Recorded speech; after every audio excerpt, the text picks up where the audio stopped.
Chapter 480. I've finally caught it. A man in a short-sleeved shirt held one end of the string and quickly climbed up a giant tree. He untied the string and took down the kite. The girls are still waiting over there. Let's go back. The man jumped down from the tree and waved at the two people chasing him. His expression was a bit gloomy. He was supposed to protect the two girls, but he didn't expect to chase the kite for several miles.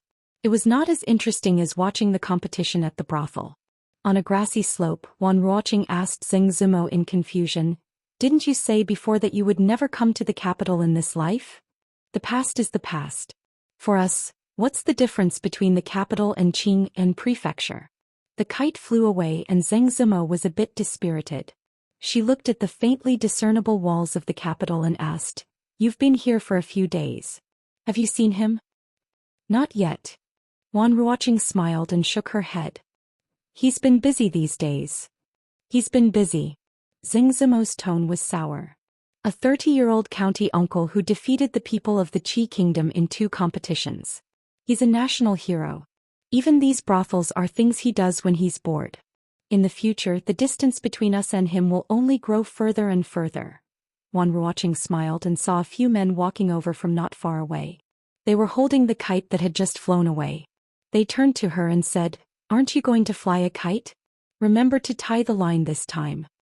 Zheng Zimo waved her hand. "Forget it. I'm a bit tired from running and suddenly don't want to play anymore. Let's go back." Seeing her walk back the way she came, Wan Ruoqing shook her head. She said something to the people behind her and helplessly followed. In the courtyard of a minister's residence. Great emissary, was that the Empress just now? The Empress really did show herself. Yes, it must be. The Empress specially sent down a miracle because of our sincerity. The purple-clothed man's eyes flickered as he looked at the excited and fanatical believers below. That mystical scene just now had given him too much of a shock. Even now it was still stuck in his mind, unable to be erased. Could it be that the one standing in the clouds just now was really the Empress? Whether or not it was the Empress, the scene just now was undoubtedly a great help to their great cause. Those believers who were not devout enough and had doubts in their hearts had all become fanatical believers at this moment. The purple-clothed man's eyes flashed several times and his face became solemn once more. Looking at the crowd below, he slowly said, "That's right, what you saw just now was the true body of the Heavenly Empress. This is a miracle that the Heavenly Empress specially sent down to encourage you. In the future you must sincerely worship the Heavenly Empress. If there is a chance, you may see the Heavenly Empress appear again." After learning the truth from the messenger, the crowd that had quietened down immediately burst into cheers again. Everyone saw this incredible scene with their own eyes. The Heavenly Empress stood on the clouds and looked at them. In the future, what Buddhas and Immortals were there to worship? Could those Buddhas and Immortals appear in front of so many people like the Heavenly Empress? "I am guilty." Suddenly, someone in the crowd knelt down and loudly wailed, "I actually doubted the Heavenly Empress just now. I ask the Empress to forgive me." After he knelt down, another 10 people immediately knelt down and repented for doubting the Heavenly Empress. They constantly kowtowed until blood seeped out of their foreheads. The purple-clothed man walked down from the high platform. With a face full of compassion, he said, "You do not need to be like this. The Empress is merciful and will not blame you for this. As long as you wholeheartedly work for the holy religion in the future, even your past karma will be eliminated by the Empress." Not long after, everyone with extremely pious expressions walked out of the courtyard and gradually disappeared into the surroundings of the house. In the courtyard, the purple-clothed man looked at the 2 servants and asked in a deep voice, "Where is the Empress now? There has been a change in the situation. I must immediately report to the Empress." "What?" Li Yi looked at Li Xian, who couldn't help but laugh. He asked, "What did you say? Qin was beaten up? He even dared to beat Prime Minister Qin's grandson. Just who has the guts to do so?" Li Xian's guards stood at the back and looked at the two with a strange expression. All the people in the capital who had beaten up Duke Qin were standing here. "You still have the nerve to ask who had the guts to do so?" "I don't know." Li Xian had been laughing since the beginning. As he laughed, he said, "I heard that he was molesting on the street and was seen by a passing knight. He didn't know his identity and only thought that he was an ordinary hedonistic son of a rich family. He ruthlessly taught him a lesson on the street. I heard from the imperial physician that Qin Yu had several broken ribs. His injuries were even worse than the king of shoes. If he doesn't rest at home for a few months, he won't be able to get out of bed. What about that hero? Li Yi asked curiously. The officials searched crazily but still couldn't find him. He was just a passing knight. Even if he left his name and left the capital, how could he be caught? Li Xian calmed down a little and said, I'm afraid that Qin Yu's beating will be in vain. Li Yi nodded and said, that hero did a good job. I still don't know his name. I have to ask around. How can one not be famous when doing good deeds? After Li Xian had laughed enough, he put the matter of Qin Yu to the back of his mind. He said, the third prince of the Qi kingdom has left, but the Wushu examination will still be held. The date has been chosen. Do you want to go and have a look? I don't understand things like battle formations. I don't know much about the 6 stratagems, the 3 stratagems and Sun Tzu's art of war. Li Yi thought for a while and said, I heard that there will be a martial arts competition between the experts of the Qi kingdom. It should be interesting. When will the competition be held? Li Xian shook his head and said, what 6 stratagems, 3 stratagems and Sun Tzu's art of war? What are you talking about? Are you sure you've learned the art of war? Li Yi looked at him and asked curiously, you didn't learn the art of war from a scholar, did you? Not to mention the first 2, he hadn't even heard of Sun Tzu's art of war. Li Yi was willing to bet that if Li Xian hadn't skipped classes, he would have taken his surname. My art of war was taught by General Shui. Li Xian looked at him and said seriously, now tell me, what are the 6 stratagems, 3 stratagems and Sun Tzu's art of war? Looking at Li Xian's expression, Li Yi's heart skipped a beat. He finally realized something. Damn it, I was careless. A look of astonishment appeared on Li Yi's face. He said, what 3 stratagems, 6 stratagems? What are you talking about? I don't understand. He stood up from the chair and shouted toward the door, Xiao Huan, see the guest out. Chapter 481. Hearing the son-in-law call for her, the servant girl hurriedly ran in. Not long after, she walked out again, somewhat baffled. Where did this book on the art of war come from? Li Xian looked at Li Yi and asked in astonishment.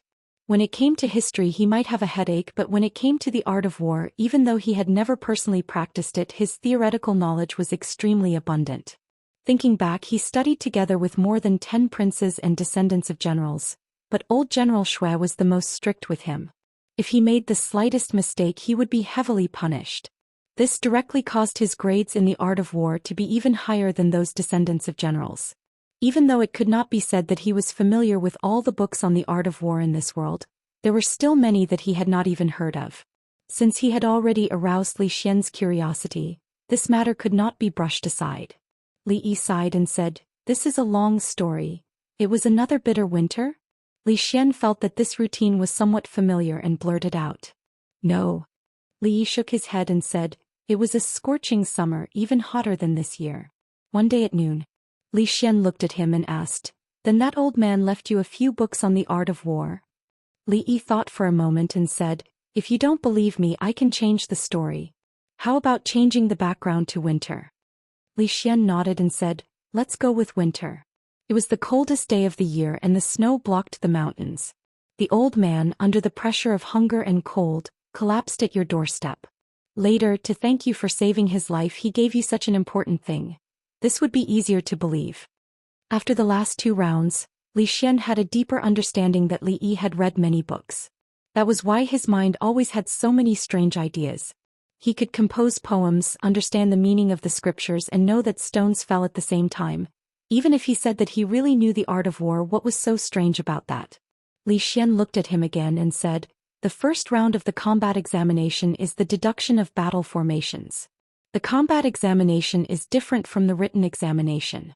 We can't let those famous old generals personally participate, so we have come to an agreement with the Qi kingdom. Those participating in the combat examination must be of the younger generation. The second generation of the family of generals are all over 30 years old and do not meet the requirements. The youngest generation is about the same age as us, and there are not many who have participated in battle. Li Yi seemed to have understood something. He looked at him in surprise and asked, It can't be that you want to participate, right? Li Xian sighed and said, I don't want to either, but old General Shui said that I won the written examination. If I were to lose in the combat examination, those old fellows would lose face and say that I'm stronger than those useless fellows from their family. Are you sure that reading these things will help? Li Yi looked at him and asked, which great general learned this from reading military books? Li Xian shook his head and said, there's no need to participate in battle this time. I think that since the people of the Qi kingdom are so confident, their opponents must not be simple. It's better to read than not. Since Li Xian had already said so, Li Yi couldn't refuse anymore. Sun Tzu's Art of War and 36 Stratagems should be two of the most famous military books in the future. Their contents were concise and concise. Even with the addition of 6 stratagems and 3 stratagems, it would only be a little over 20,000 words. He would write them down for him and let him slowly ponder over them when he got back. Xiaohuan, come in and grind the ink. Seeing Li Yi take out a brush and ink, Li Xian hurriedly called out to the door. Grind it yourself. Li Yi glanced at him and said impatiently. This fellow, he really didn't treat himself as an outsider anymore. The little servant girl poked her head in from outside the door. Seeing that the crown prince had yet to leave, she curled her lips in dissatisfaction. The son-in-law had promised to teach her how to use the flower-flipping rope in a while, but she didn't know how long she would have to wait. The art of war is the art of deception. Good. Li Xian already had a deep knowledge of the art of war. As he grinded the ink, he watched Li Yi write. When he saw a certain part, he couldn't help but praise it. But after a moment he frowned and said, Sun Tzu's Art of War, why is it called Sun Tzu's Art of War? Isn't this just cursing yourself? He still thought that there was no such thing as a snowy day or an old man who fainted in front of Li Yi's house. As for why Li Yi named this book Sun Tzu's Art of War, he showed great confusion. Then what do you think it should be called? Li Yi asked casually. In another world, the author of Sun Tzu's Art of War was General Sun Wu of the Wu Kingdom during the spring and autumn period. It wasn't clear if Sun Wu existed in this world, but Sun Tzu's Art of War definitely didn't exist. In this way, this name didn't have any meaning and would instead make people feel strange. I think. Li Xian looked at the content on the paper and thought for a moment. Suddenly, he pointed to a certain place on the paper and said, this character is wrong. Looking at the place he pointed at, Li Yi realized that he had written too hastily just now. He subconsciously wrote a simplified character, made a cross on it, and wrote the characters that were commonly used in this world. Li Xian nodded and said, since this is done by the two of us together, why don't we call it Li's Art of War? The pen in Li Yi's hand paused. He looked up at him with an incredulous expression and asked, done together? Li Xian nodded, pointed to the place just now and said, I pointed out that you made a mistake. After saying that, he seemed to feel that it was a little inappropriate, so he thought for a moment and said, of course your contribution is greater, so your name can be written at the front. After being stunned, Li Yi stood up from the chair. Finished writing? Li Xian looked at him and asked. Oh. Li Yi shook his head, handed over the pen in his hand and said, here's the pen, you write. Son-in-law, what's wrong? While teaching the little servant girl how to flip the flower rope, Li Yi let out a long sigh, causing her to blink her big eyes and ask curiously, I don't know where you learned this from, but how did you become so shameless now? Li Yi was filled with emotion. Thinking back to the first time he met the crown prince, he was so upright, so pure, but now? Before long, the generals of the Jing kingdom and His Majesty the Emperor would be able to see Li's Art of War, Plum's 36 stratagems, Plum's 6 strategies, Plum's 3 strategies, how to make plums taste good, 128 ways to cook sugar-roasted chestnuts, and so on. Thousands of years later, when people were studying the ancient military cultural heritage and an important part of the excellent traditional culture, Li Zi's works collection, they might also be able to imagine that in July of the second year of Jinghe, a famous poet, thinker, educator, writer, playwright, inventor, and military strategist of the kingdom of Jinghe single-handedly pushed forward the big event that had been controversial for nearly 1,000 years and opened the prelude to a new era. He was known as one of the top 10 people who had influenced the world since ancient times. He was most likely a time traveler and another person who was also famous throughout the ages. What kind of clash of ideas did these two great initiators have to write such a masterpiece that has been passed down for thousands of years?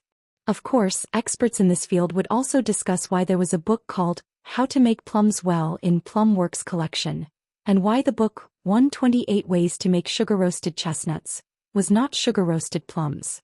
Furthermore, the book didn't really record 128 ways to make sugar-roasted chestnuts. Was this an oversight by the two authors? Or was it an omission in the book during the process of circulation? The flower rope is new, it becomes a scarf, the scarf is broken, the thread is loose, the thread is messy. In July of the second year of Jinghe, when the little maidservant wrapped a silk thread around her finger, she went to find a few of her close friends to play this new game she had just learned. She would never have thought that whether the flower-flipping rope was created by the maidservant of the great man's family would become a controversial issue thousands of years later.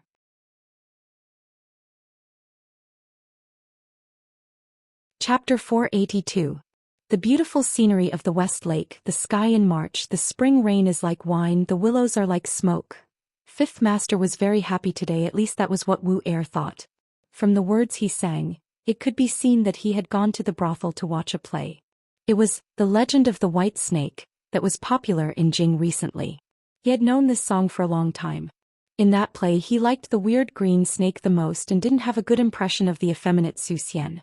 But today the beautiful scenery of the West Lake was not important, and the play was also not important. What was important was that Fifth Master was not going to urge the government to quickly arrest the villain who had injured the little duke. How could he have the free time to watch a play at the brothel? Could it be that he was very happy to see the little duke lying on the bed wrapped up like a dumpling? Thinking of a rumor that had been circulating among the servants in the manor, Wu Er's expression gradually became strange. Wu Er. Just as he was thinking this, he suddenly heard Fifth Master Qin call his name. Wu Er quickly said, "Fifth Master, what are your orders? I heard that you were there when the young master was beaten up that day." Fifth Master Qin walked over, bringing with him a strong smell of alcohol. Wu Er quickly said, "I was indeed there at the time, but Fifth Master, it's not that I didn't help the young master, it's that the villain was too powerful and I couldn't beat him." Fifth Master Qin waved his hand and said, "I don't blame you. Come, tell me in detail what happened that day." Wu Er looked at Fifth Master Qin and his eyes flashed a few times, but his face showed an honest expression. He said, Yes, that day was like this. Miss, today the government came again to ask about hero Jingmian. Should we temporarily remove his name from the hero ranking?" Old Man Sun looked at Wan Ruoqing and asked with furrowed brows. "No need." Wan Ruoqing smiled and said, "We have nothing to do with hero Jingmian. That matter is being spread all over Jing. What's more, the hero ranking has recently been handled by that Mississippi Lu, so it's not good for us to say anything." Then all right. Old Man Sun sighed and said. The capital was not like Qingyan Prefecture. The hedonistic young masters in the city were not so easily taught a lesson. These heroes had no ties and could no longer stay in the capital. At most they would move to another place to continue their freedom. In any case, their brothels had already infiltrated many states and counties. These lists were also common. However, the officials could not catch those people, but they would focus some of their attention on them. Old Man Sun felt that their foundation was still shallow. Within the capital they still had to be careful. The hero ranking board was almost completely separated from the brothel. Even though the brothel still needed to advertise it, it was no longer something he could interfere with. However, since Miss Wan said there was no need, he didn't think about it anymore. He told her about the recent situation in the brothel and soon left. Xiao Chui was running in the yard with a small kite in her hand. The kite was made for her by her young miss, and there was a portrait of her on it. Unfortunately, the yard was too small and she had to turn back after running for a dozen steps. The kite could only fly over the roof, which made her a little depressed. However, she quite liked this secluded little courtyard. Even though it was a little small for flying a kite, it was actually more than twice the size of the place they lived in when they were in Qingyan Prefecture. According to Xiao Zhu, this was a yard that only the senior members of the brothel could have. Thinking of Xiao Zhu's proud expression at that time, she suddenly felt a little indignant. Miss Wan was indeed a senior member of the brothel, but her young miss was also considered one. Her young miss had also worked hard and sweated for the brothel. Even though she was not as good as Miss Wan, Miss One had been seen by that person. In short, it shouldn't be too much for her young miss to have such a small yard, right? Of course, the yard couldn't be too far away from here. Otherwise, it would be inconvenient for the two of them to come over to eat. When she was thinking about this, she was naturally a little distracted. Her movements slowed and the kite fell from the sky and hit the head of a figure walking in from outside. Li touched his head and took a deep breath. Then he looked at the smiling young girl lying on the ground with a stunned expression. I arrived here the day before yesterday. Xiao Chui held the kite and followed behind Li Yi with her head down. She didn't dare to look up at him. Where's your young miss? Li Yi rubbed the place that was hit and asked as he walked. Young miss is painting in the room. Young miss didn't like to be disturbed when she was painting. Xiao Chui said in a low voice. Then she walked to a room and gently knocked on the door saying, Young Miss Li? Come in, Xiao Chui. Before Xiao Chui could finish, Zheng Zimo's voice came from inside. Oh. Xiao Chui looked at Li Yi and said, You can go in by yourself. Young Miss often complained that Li never cared about the brothel, which was why Miss Wan was so tired. She might be angry if she saw him, so she planned to stay away for a while. Li Yi nodded and pushed the door in, thinking that he must keep the goddess of Luo Shui here this time. She could paint, sing, and know how to create hype. Such a talent was hard to find. He stepped into the room and looked up ahead. He saw a smooth and flawless jade back. Zheng Zimo's back was facing him, and her two hands struggled to reach behind her. She didn't look back and said, Xiao Chui, you came at the right time. Help me tie my doo-doo from the back. Li Yi's expression changed. He felt that the friendship that he had built up with great difficulty was about to capsize again. Seeing that there was no movement behind her, Zheng Zimo turned around and frowned. Hurry up, what are you waiting for? The expression on her face froze, and the words she wanted to say were stuck in her throat. Such a familiar person, such a familiar scene. The difference was that last time she was naked, but this time she was covered by a pink doo-doo. But for some reason this made her feel even more ashamed. Li Yi closed his eyes and said helplessly, Well, it's better. You tie it yourself. The girl squatted in the corridor outside the door, wondering why there was no movement inside. The next moment an ear-piercing voice full of anger came from the room. Xiao Chui. The young miss was indeed very angry, but she couldn't be blamed. She was obviously angry at Li. Why did she call her name? She stood up reluctantly and walked into the room. Seeing the young miss looking at her as if she wanted to eat her, and then looking at her clothes, she immediately realized something and screamed and ran out of the door. Young miss, you let me in. You can't blame me for this. Not long after, the two sat in the corridor. Li Yi looked back at the door that had been closed from the beginning. He stuffed a piece of osmanthus cake that he had stolen from the kitchen into his mouth and handed the remaining piece to the girl next to him. He asked, Do you want one?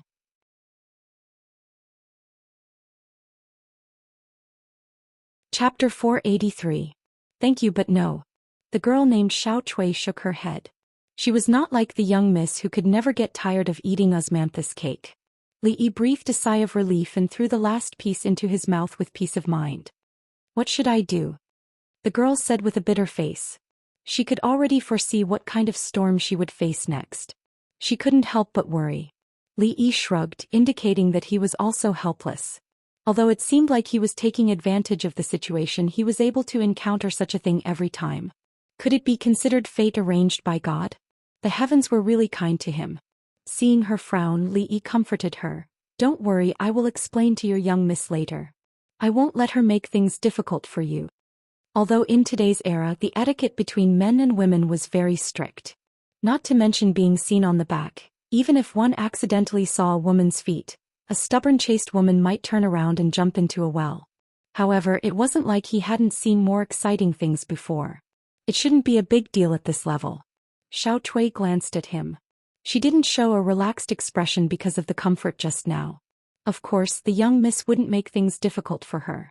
Last time in the Jade Courtyard, it was already like that and the young miss didn't scold her much. As for Li himself, it was better to pray for more luck. As if hearing the movement in the courtyard, Ruoqing walked out of the room and saw Li Yi and Xiao Chui sitting side by side in the corridor opposite. They were also holding their cheeks with one hand and had a bitter expression. For a moment she was stunned. In the room, Zimo had already put on her clothes and buried her head deep in the quilt. Thinking of how she was seen wearing her underwear, her breathing became a little short and her cheeks began to blush. Other than that, there was nothing else. She suddenly sat up from the bed, touched her chest and found that her heartbeat didn't speed up. The expression on her face was startled. After carefully feeling it, her expression began to change. She took out a small mirror from the corner of the bed. After looking at it, she gritted her teeth and said hatefully, Zimo, are you really a shameless woman? You stay here for a while. I will go make some osmanthus cakes. We will take them with us when we leave. Seeing that Li Yi even ate the crumbs of the osmanthus cake in his hand, Wan Ruoqing smiled and said softly, then walked to the kitchen. Because he had to explain to Zimo later, Li Yi decided to stay here for a while. If Zimo still didn't come out when the osmanthus cake was ready, he would knock on the door. As he was thinking about this, he suddenly heard the sound of the door opening behind him. He turned around and saw that the closed door had been opened, but Zimo hadn't come out. Xiao Tui pouted her lips at him and hid a little further away, meaning that he should solve his own problems by himself. Xiao of Xiao Li. Xiao Tui Xiao and of Xiao. Xiao and Xiao of Xiao. When Li Yi walked into the room, he saw Zimo sitting on the side of the bed facing him.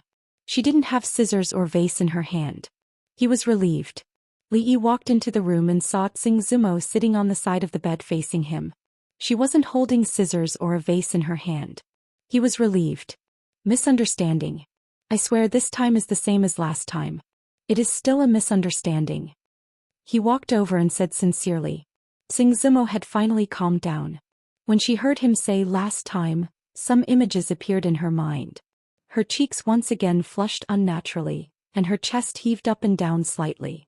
Li Yi saw that she seemed to be about to explode. He seemed to have thought of something and immediately said, No, this time is different from last time. This time there is a doo-doo. Shut up. Zimo finally couldn't take it anymore. She stood up abruptly and said, Get out, I don't want to see you now. Really, I only saw that pink doo-doo. I really didn't see anything else.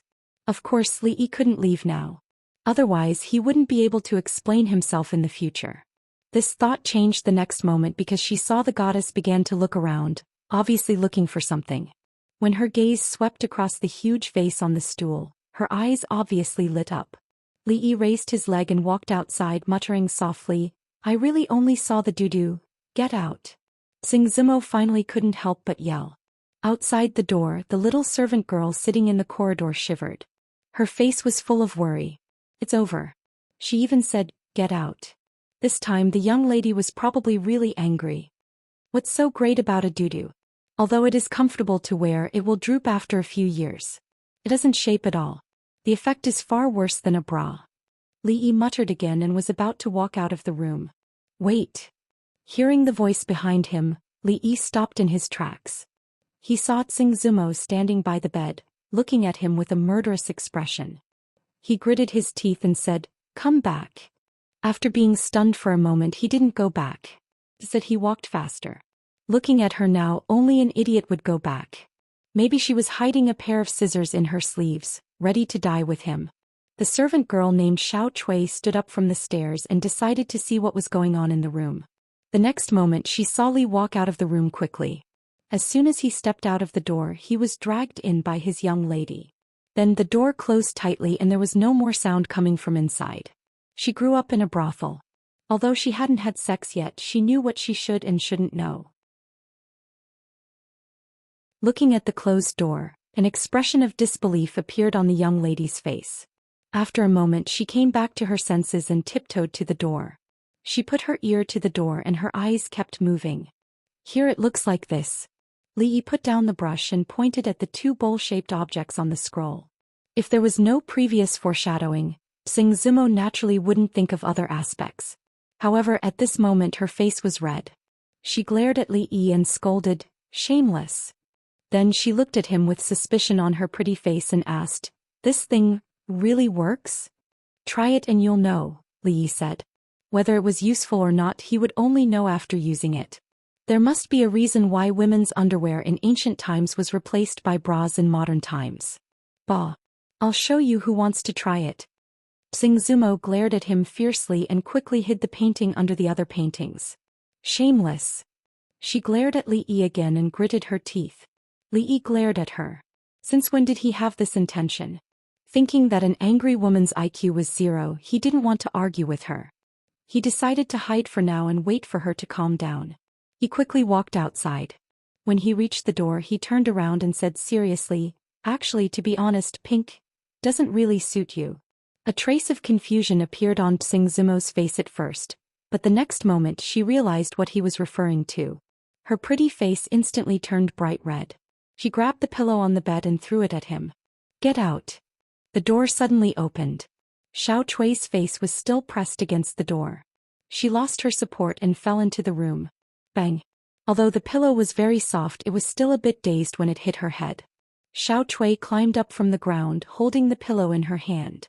She looked at her mistress and then at a certain person whose figure had already disappeared.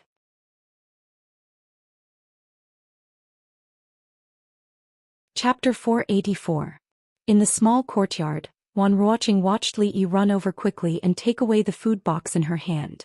After saying thank you, her figure flashed again and disappeared outside the door. What's going on? Her face was full of surprise. After looking at the door for a long time, she shook her head and walked to Zumo's room. "Miss, I didn't know." Xiao Chui hugged the pillow, turned around, looked at Zumo and said pitifully. Seeing her raise her hand, she immediately picked up the pillow to cover her head and quickly said, "I'm sorry, miss, I didn't mean to. I didn't know you were changing clothes. What's wrong with Xiao Chui?" Wan Ruoqing walked in from outside and saw her with the pillow on her head. Zumo's hand didn't fall on her head. After glaring at the girl, she said, "Nothing. Xiao Chui, you go out first. I have something to say to Sister Ruoqing." The girl, who knew she had sinned deeply, responded, walked out with the pillow on her head and didn't forget to close the door. "Did Xiao Chui make you angry again?" Wan Ruoqing looked at her and asked with a smile. She knew that Xiao Chui's mind was a bit muddle-headed and would often do some things that made people not know whether to laugh or cry. However, Zumo and her were sisters in name. Most of the time she just scared her, and in fact she wouldn't punish her. "Let's not talk about this." Zumo shook her head. No matter how close she was to Wan Ruoqing, she couldn't know what just happened. She looked in the direction of the door and said mysteriously, "Come here, I'll show you something." Seeing her take out another painting from under a few paintings like a thief, Wan Ruoqing took a look and wondered, "What is this?" Zumo leaned close to her ear and said a few words with a blushing face. Wan Ruoqing was stunned, and her neck was also covered with a layer of pink. She said, How did you think of this? How are you going to wear this out? Isn't it? Of course I won't wear it." Zumo pouted and said, "But there are no outsiders at home. It's not like you don't know how hard it is to wear a corset all day. If this continues for a few years, it will, but us women, aren't we all like this?" Wan Ruoqing's face was still pink. "Why should we women be like this?" Zumo raised her eyebrows and said, "At that time, what kind of woman are we? It is because we are women that we need to know how to protect ourselves." When Zumo began to say this, she thought that it was Li Yi, who was a man, who had said these words. He felt a little strange. After she repeated those words, she realized that she had been convinced by herself. This was something that benefited all the women in the world. As a woman, what was there for her to be embarrassed about? Will it really work? Wan Ruoqing's face was a little less shy as she looked at her and asked, "We'll know after we try." Speaking of this, Zumo's expression was a little unnatural as she gritted her teeth. Wan Ruoqing thought about it and said, "If you like it, then do it." In addition to those entertainment programs, the brothel also had a lot of businesses. Although most of them were arranged by Li Yi, she had always been in control of the overall situation. She was also a little tempted by what Zumo had said. If what she said was true, it could be imagined that this new type of underwear would be very popular, even surpassing today's perfume. However, who are we going to sell it to? I'm afraid the women in the capital won't accept it immediately. A mysterious smile appeared on Zumo's face and she said, "You don't have to worry about this." The jadeite brothel had moved to the capital. As long as she told the brothel keeper that the girls wearing these new underwear could attract more customers, she was willing to provide a dozen pieces for free for the sake of their past friendship. Wouldn't the brothel keeper, who had always valued money more than her life, go crazy? At that time she could spread the news that the Jadeite brothel had a treasure to attract customers. Those brothel keepers from the Manchun brothel, Golden Phoenix brothel, and Swallow's brothel would all come knocking. It had to be said that this kind of underwear was much more tempting to men than the underwear. When those men who frequented brothels got used to this new type of underwear, if they knew there was such a shop in the capital, they would urge their wives and concubines to buy it. Everything else would follow naturally. When Wan Ruoqing walked out of Xing Zimo's room, Xiao Tui walked into the room with a pillow in her arms. She saw Wan Ruoqing sitting at the head of the bed, folding up her favorite pink underwear and putting it in a box. Her expression was slightly stunned. Teaching Xiao Huan how to play the flower-flipping rope was a mistake.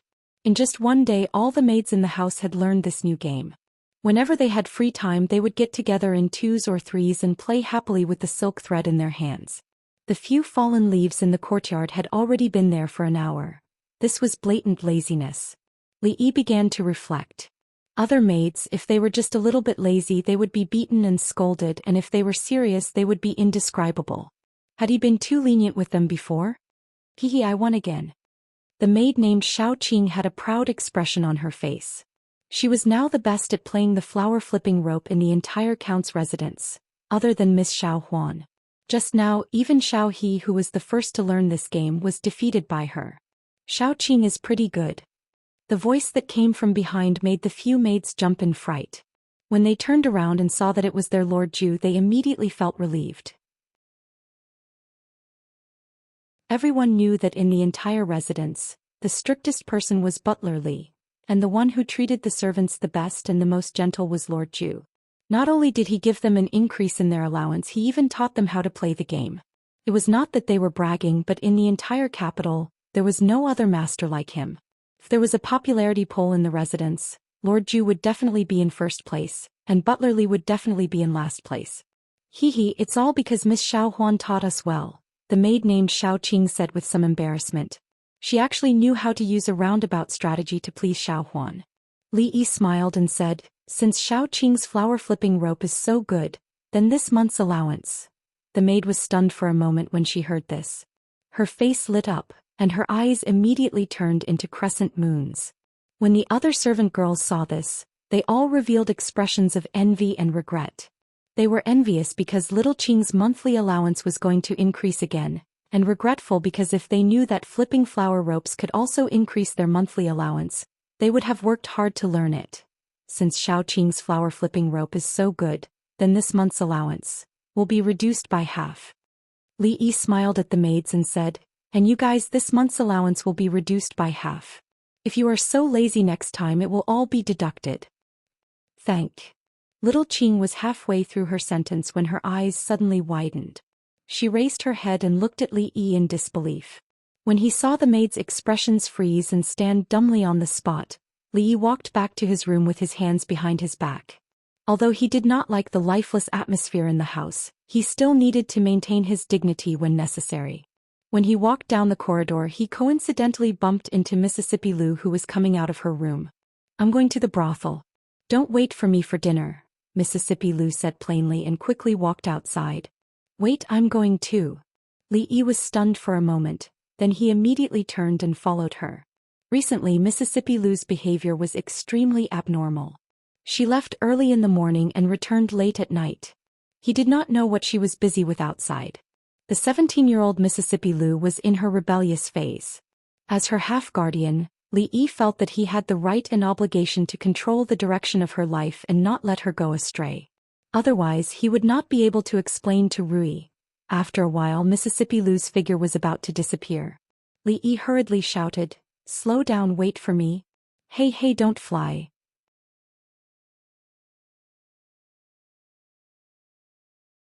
Chapter 485. There were all sorts of people in the brothels and all sorts of people mixed together. The government often neglected to discipline them, causing the brothels to be abnormally chaotic. Even some of the brothels in the capital city could not avoid becoming a place of filth. There were countless robbers and prostitutes. At this time outside the capital city, there was a large brothel. Although the flow of people was endless, it was still orderly. Even the most ferocious idlers and ruffians in the vicinity didn't dare to cause trouble here. Ever since the leader of a small gang in the city made a move on a female performer in this brothel, his legs were broken and he was thrown outside the brothel. That small gang wanted to take revenge, but they only spread the news. Before they could put it into action, dozens of people in the gang were tied up like dumplings and hung on the wall overnight. For a time, all the ruffians and idlers in the city turned pale when they heard the word brothel. Heroine Lu. Ho, Miss Lu. Greetings, Heroine Lu. Li Yi followed behind Mississippi Lu. Along the way he was dumbfounded. Before they even stepped into the brothel, countless people greeted Mississippi Lu. Regardless of gender, age, or gender, they all looked at her with respect. If it were not for the fact that the arena was still there, with two people moving around on the stage and Lu Mang guarding below the stage ready to rescue them at any time, Li Yi would have thought that he had come to the wrong place. What was going on? Although back in Qing'an Prefecture, Mississippi Lu was quite famous in the brothel, it was not to this extent. With a command. No, there was no need for a command. The martial artists all bowed down to her. How was this Heroine Lu? This was clearly the attitude of the leader of the martial world. Greetings, leader. It was not until a middle-aged woman with a sword on her back bowed to Mississippi Lu that Li Yi could not hold it in any longer. What is going on? Mississippi Lu glanced at him and said, I still have things to do. You can find a place to play. After that she left with the other women, quickly disappearing from Li Yi's sight. In a simple brothel, Li Yi looked at a middle-aged man and asked with a frown, Tell me what happened these past few days? A bitter smile appeared on Lu Luo's face as he said, My lord, it's like this. A few days ago, Miss Lu. Lu Meng. After listening to Lu Luo's story, Li Yi was momentarily in disbelief. In just a few days, Mississippi Lu had already established her own faction here. Although the core members such as Yang Liuqing had followed her since she was in Qing'an Prefecture, the number of people in the Lu Alliance had already reached nearly 100, several times more than before. Most of them were women. Not only that, but Mississippi Lu had also used her unparalleled strength to establish an absolute prestige in the hearts of the martial artists who frequented the brothel. In the martial arts world, strength was always respected. In a short period of time, there were countless heroes who wanted to join the Lu Alliance. If it wasn't for the strict selection of the Lu Alliance's members, it would have become an extremely large organization. What does she want? Li Yi's face was full of surprise. Could it be that she was now preparing for the future? She was first recruiting people, and when the time was right she would immediately rise up and take over the mountain to realize her great dream of becoming the king of mountain bandits. Lu Luo explained, Miss Lu actually didn't ask those people to do anything. The reason why they're fighting so hard to join the Lu Alliance is because as long as they become a member, they can receive personal guidance from Miss Lu. Everyone knows that Miss Lu's martial arts are extraordinary. I'm afraid there's no one below the Grandmaster level who can match her. How could they let go of this opportunity? Li Yi looked outside and finally understood what Mississippi Lu had been busy with these past few days. At this time he heard Lu Luo speak again. Miss Lu, establishing the Lu Alliance will only bring us benefits and no harm. Recently there's an important matter that I'm not sure about.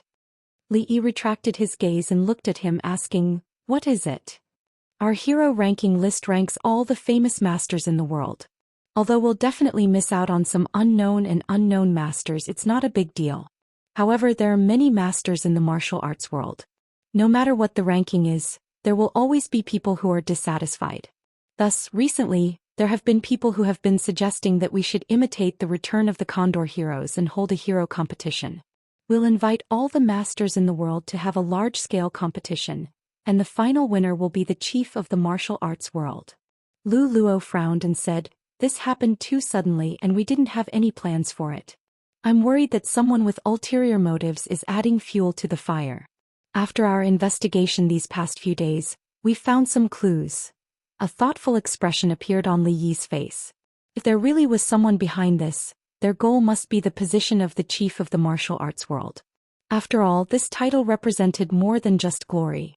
If he really became the acknowledged chief of the martial arts world, how much influence would he have? After a moment he nodded and said, That's a good idea. This. Lu Luo looked at him in surprise. Li Yi looked at him and said, Since they want to do it, then let's do it. We can also increase the fame of the brothel in the martial arts world. But if the chief of the martial arts world really falls into the hands of someone with ulterior motives? Lu Luo opened his mouth and saw Li Yi looking at him with a smile. Suddenly he seemed to have understood something. After a moment he couldn't help but smile and nodded. I understand. I'll leave this matter to you, Li Yi said with a smile. Don't worry, sir. There won't be any mistakes. Lu Luo nodded. That battle just now was quite interesting. It's worth watching. Of course. After all, he's an expert on the heaven list. It's not easy to see him. That's not necessarily true. I heard that in a few days, there will be a hero competition, inviting all the heroes in the world. At that time, let alone the experts on the heaven list, I'm afraid we'll be able to see a battle between grandmasters. Stop dreaming. How many grandmasters are there in the martial arts world? How many of them have you met? How could they participate in such a competition? That's not necessarily true. After all, they're going to elect the chief of the martial arts world. Even grandmasters might not be able to sit still. But where did you hear about the hero competition? Why haven't I heard anything about it? When Li Yi walked out, it was a break in the arena. The crowd gathered and talked loudly. Not long after, Lu Luo walked up to the stage and made an announcement. After a moment of silence, the crowd exploded into an uproar. What? Mr. Lu, are you serious?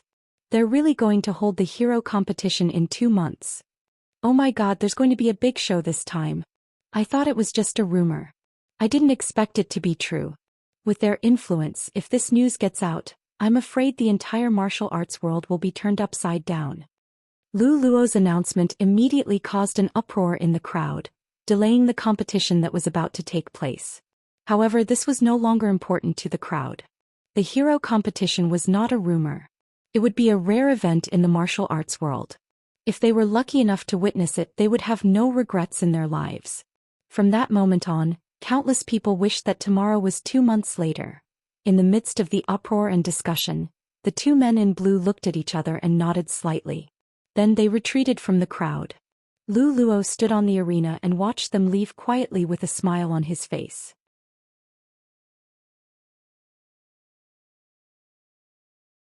Chapter 486. The Hero Competition? Mississippi Lu leaned against the door with her sword in her arms.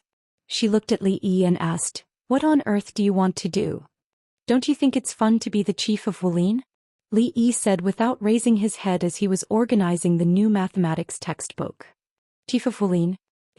Mississippi Lu's tone clearly expressed her attitude. Of course, not me. Li Yi knew his own capabilities very well. He raised his head to look at her and said, "I still have you. What's so good about being the chief of Lu League? The chief of Wulin is more domineering. It'll make me look better." Mississippi Lu frowned slightly. Although she was also tempted by this suggestion, she didn't think she could defeat a guru as she hadn't touched the threshold of that realm yet. If there really was a master like the Daoist nun she met last time, wouldn't all her efforts in these days be in vain? A person's power was extremely limited, especially after experiencing a certain incident. She had a deeper understanding of this principle. That position was very important and couldn't fall into the hands of others. Because Li Yi didn't tell her about this in advance, she looked at him with some dissatisfaction and turned to walk out of the door. The weather today wasn't very hot. The maids of the Li family swept the courtyard over and over again. The pillars outside were wiped over and over again. Not a single leaf or dust was allowed to fall. Whether they could get their allowance back or not depended on their performance in the future. In the shade under a big tree, second granduncle was lying on a rocking chair in the courtyard with his eyelids drooping. Occasionally he turned over and the rocking chair under him began to rock. It looked quite comfortable. The mottled sunlight fell through the leaves, bringing a trace of warmth. The moment the warmth dissipated, the old man opened his eyes and looked at Mississippi Lu, who was standing in front of him. He asked lazily, "Little girl Rui, what's wrong?" Compared to the written test that attracted the attention of the entire capital city a few days ago, the people of the capital city paid less attention to today's wushu test. Even the officials in the imperial court did not pay too much attention to this. However, the military generals in the imperial court regarded these two competitions with great importance. After all, they had already won the written examination. If they lost the combat examination, they would be embarrassed. However, at this moment, around a huge sand table, the old generals were looking at the situation on it. They were not worried about winning or losing, but because of something else. Was he really taught by you? The few elders looked at old General Shui and asked. Old General Shui was also surprised. He was the one who had taught Li Xian, but that was a long time ago. Even he had never heard of the methods that Li Xian had used.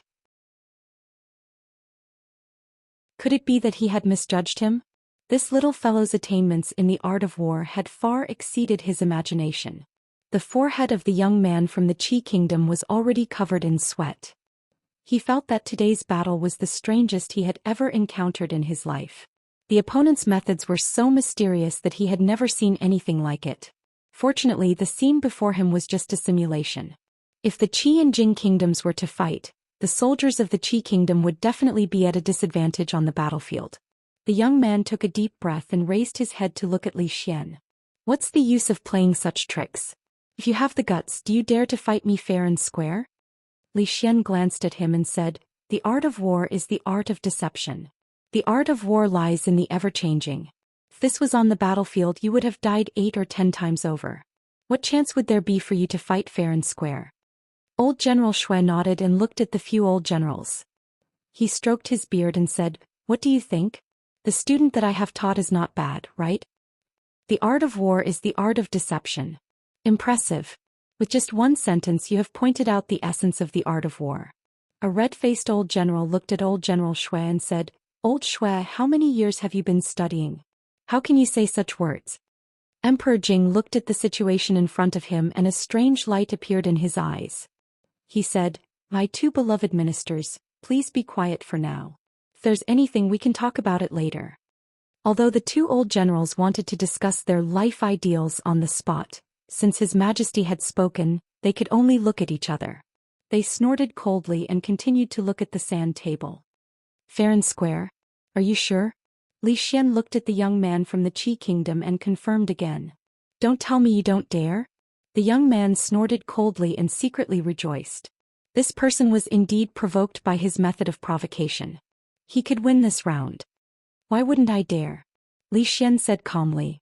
The few old generals heard this and frowned at the same time. The battlefield was not a place that cared about being fair and square. Victory was the only goal. Using the least cost to defeat the opponent was what a general needed to consider. In a situation where they had the upper hand, they had to cut the weeds and eliminate the roots in one go. What was there to talk about being fair and square? It was simply courting death. The young man from the Qi kingdom sneered in his heart and quickly made some arrangements. He looked at Li Xian and said, please. Li Xian threw a small flag in his hand on the sand table and clapped his hands. He said, all of you have been annihilated. What's the point of competing? The young man was stunned for a moment and then said angrily, why? Don't think that you can be unreasonable just because this is the Jing kingdom. Aren't you afraid of being laughed at by the world? Because we have Tian Fa. Li Xian said seriously. The young man from the Qi kingdom's face froze. Didn't you say that it was fair and square? You're right. On the battlefield we won't use so many tricks because we have Tian Fa. Li Xian looked at him indifferently and said, but you don't. We have Tian Fa. You don't have, no? The young man from the Qi kingdom's face was lifeless. His face quickly turned red and he felt as if someone had stabbed him in the chest. This sentence made so much sense that he was speechless. In fact, it was because of the terrifying Tian Fa that he would stand here and use such a method to compete with the Jing kingdom. He just wanted to save a little face for the Qi kingdom. Now it seemed that this dream had been shattered. Xian, you did well today. Emperor Jing patted Li Xian's shoulder and said with relief after the people from the Qi kingdom left dejectedly. Li Xian touched his head embarrassedly and seemed to remember something. He immediately took out something and said, Xian has something to give to Uncle Emperor. Seeing his solemn expression, Emperor Jing was a little curious and said with a smile, then Uncle Emperor should take a good look at it. He took the thin booklet from Li Xian's hands. The cover and the title page were both blank. After flipping it open there were words written on it. War is a matter of national importance. It is a place of life and death. It is the way of survival. It cannot be ignored. Emperor Jing read and then said with some surprise, "A book on war?" Hearing these two words, the old general's spirits were clearly shaken.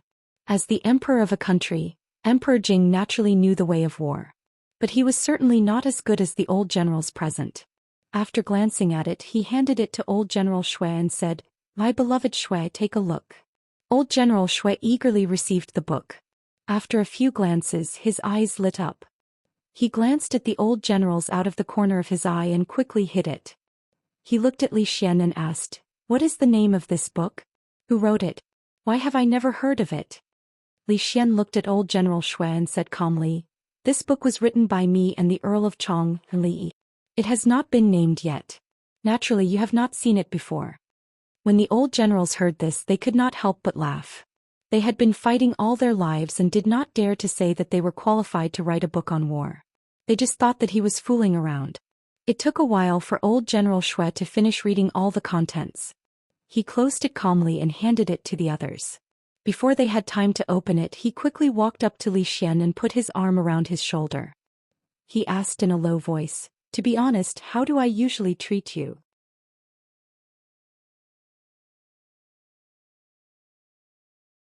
Chapter 487. Li Xian was a little stunned by old General Shui's sudden question. He subconsciously recalled what had happened before. After the princes and descendants of the generals left school, he was the only one left in the empty hall by old General Shui. He struggled to read through the books on the art of war. He could only return after he understood the meaning of every sentence. Every time he tested everyone, his questions were always much more difficult than the others. When he fought with the king of Shu, he and the other generals laughed and watched the show. Thinking about it, old General Shui's previous treatment of him was actually not bad.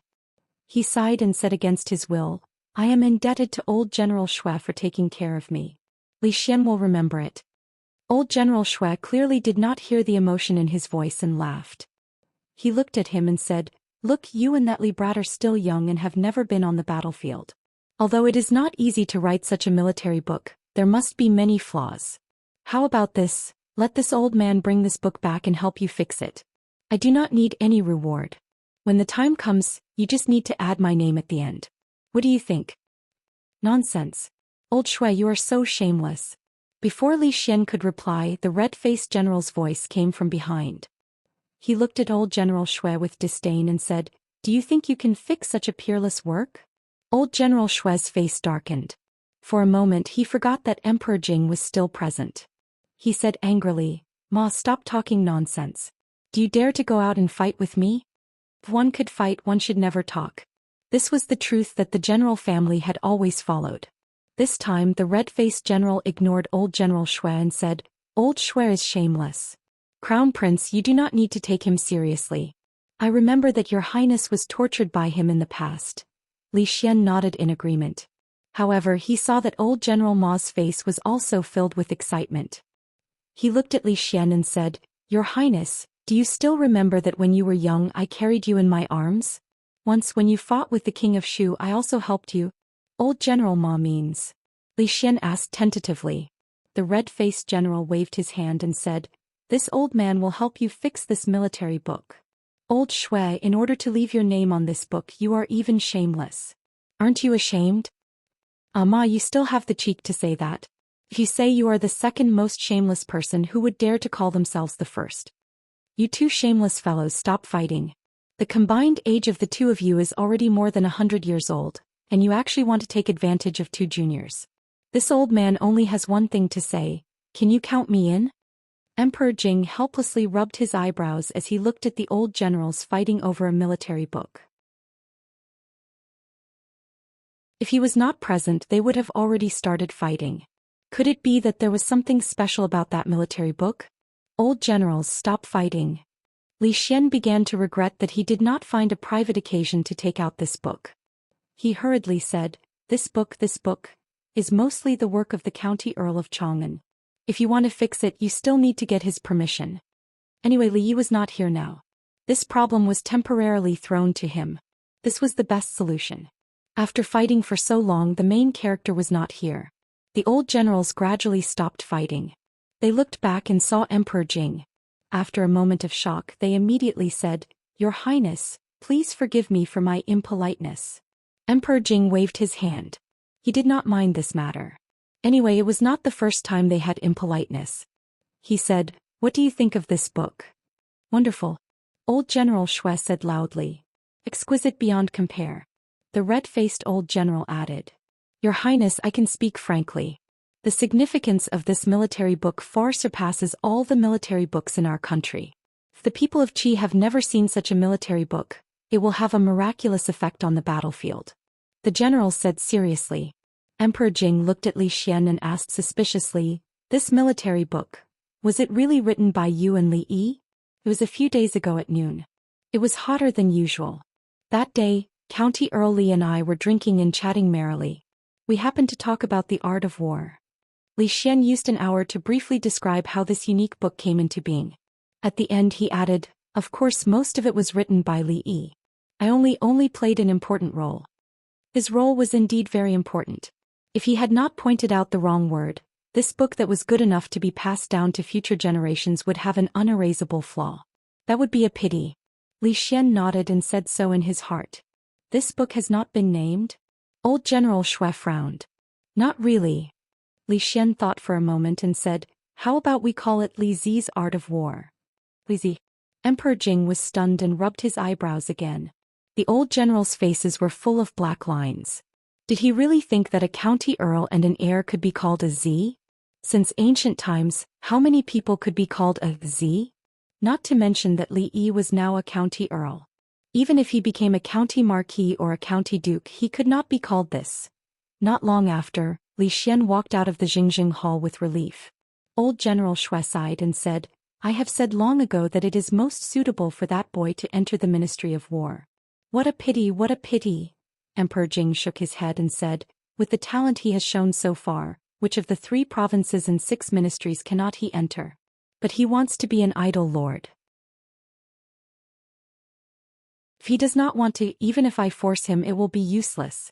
Old General Shui quickly said, "Li Zi's temperament is a bit lazy, but he can always stand up to share your Majesty's burden at the critical moment. It is enough to show that he is loyal to your Majesty and to the Jing Kingdom." Loyal? Emperor Jing almost couldn't help but tell old General Shui what conditions he had used to make him stand up. Emperor Jing stopped thinking about this matter and asked again, "Is tomorrow's competition arranged?" "If it is just a competition between the younger generation, a few sons of the generals can do it." Old General Shui said, "Let them be the top scholar. They are all good at fighting." The people of the Qi Kingdom limited the Wushu test to young talents. This meant that no matter if it was a battle simulation or a martial arts competition, they could not participate. Of course, the masters in the palace were also restricted. But there was no need to worry about the last match. If the sons of the generals failed, there were many young masters in the palace. In any case, the people of the Qi Kingdom could not win that match. Emperor Jing nodded and looked out of the hall. After the last match of the Wushu test ended, the envoy of the Qi Kingdom had no more chances. They had won against the Qi Kingdom in succession. This was a grand occasion that had not happened in decades. At this point, the morale of the people of the Jing Kingdom would be greatly boosted. If he could eliminate this threat for the Jing Kingdom while he was still alive, he would have no regrets. In the courtyard of the Qi Kingdom's envoy in the office of the Grand Herald, the young man's face was ashen. The faces of the envoys in the capital were not good either. A middle-aged man in a blue robe said with a gloomy face, "We have already lost the theory test and the Wushu test. We can only win the next match. We cannot lose." An envoy reminded, "Don't forget that this is the imperial city of the Jing Kingdom. There are many masters in the palace. The next match. How can we win?" A trace of viciousness appeared on the face of the man in the blue robe. He said, "Don't worry. When the 3rd prince left, he had already made arrangements."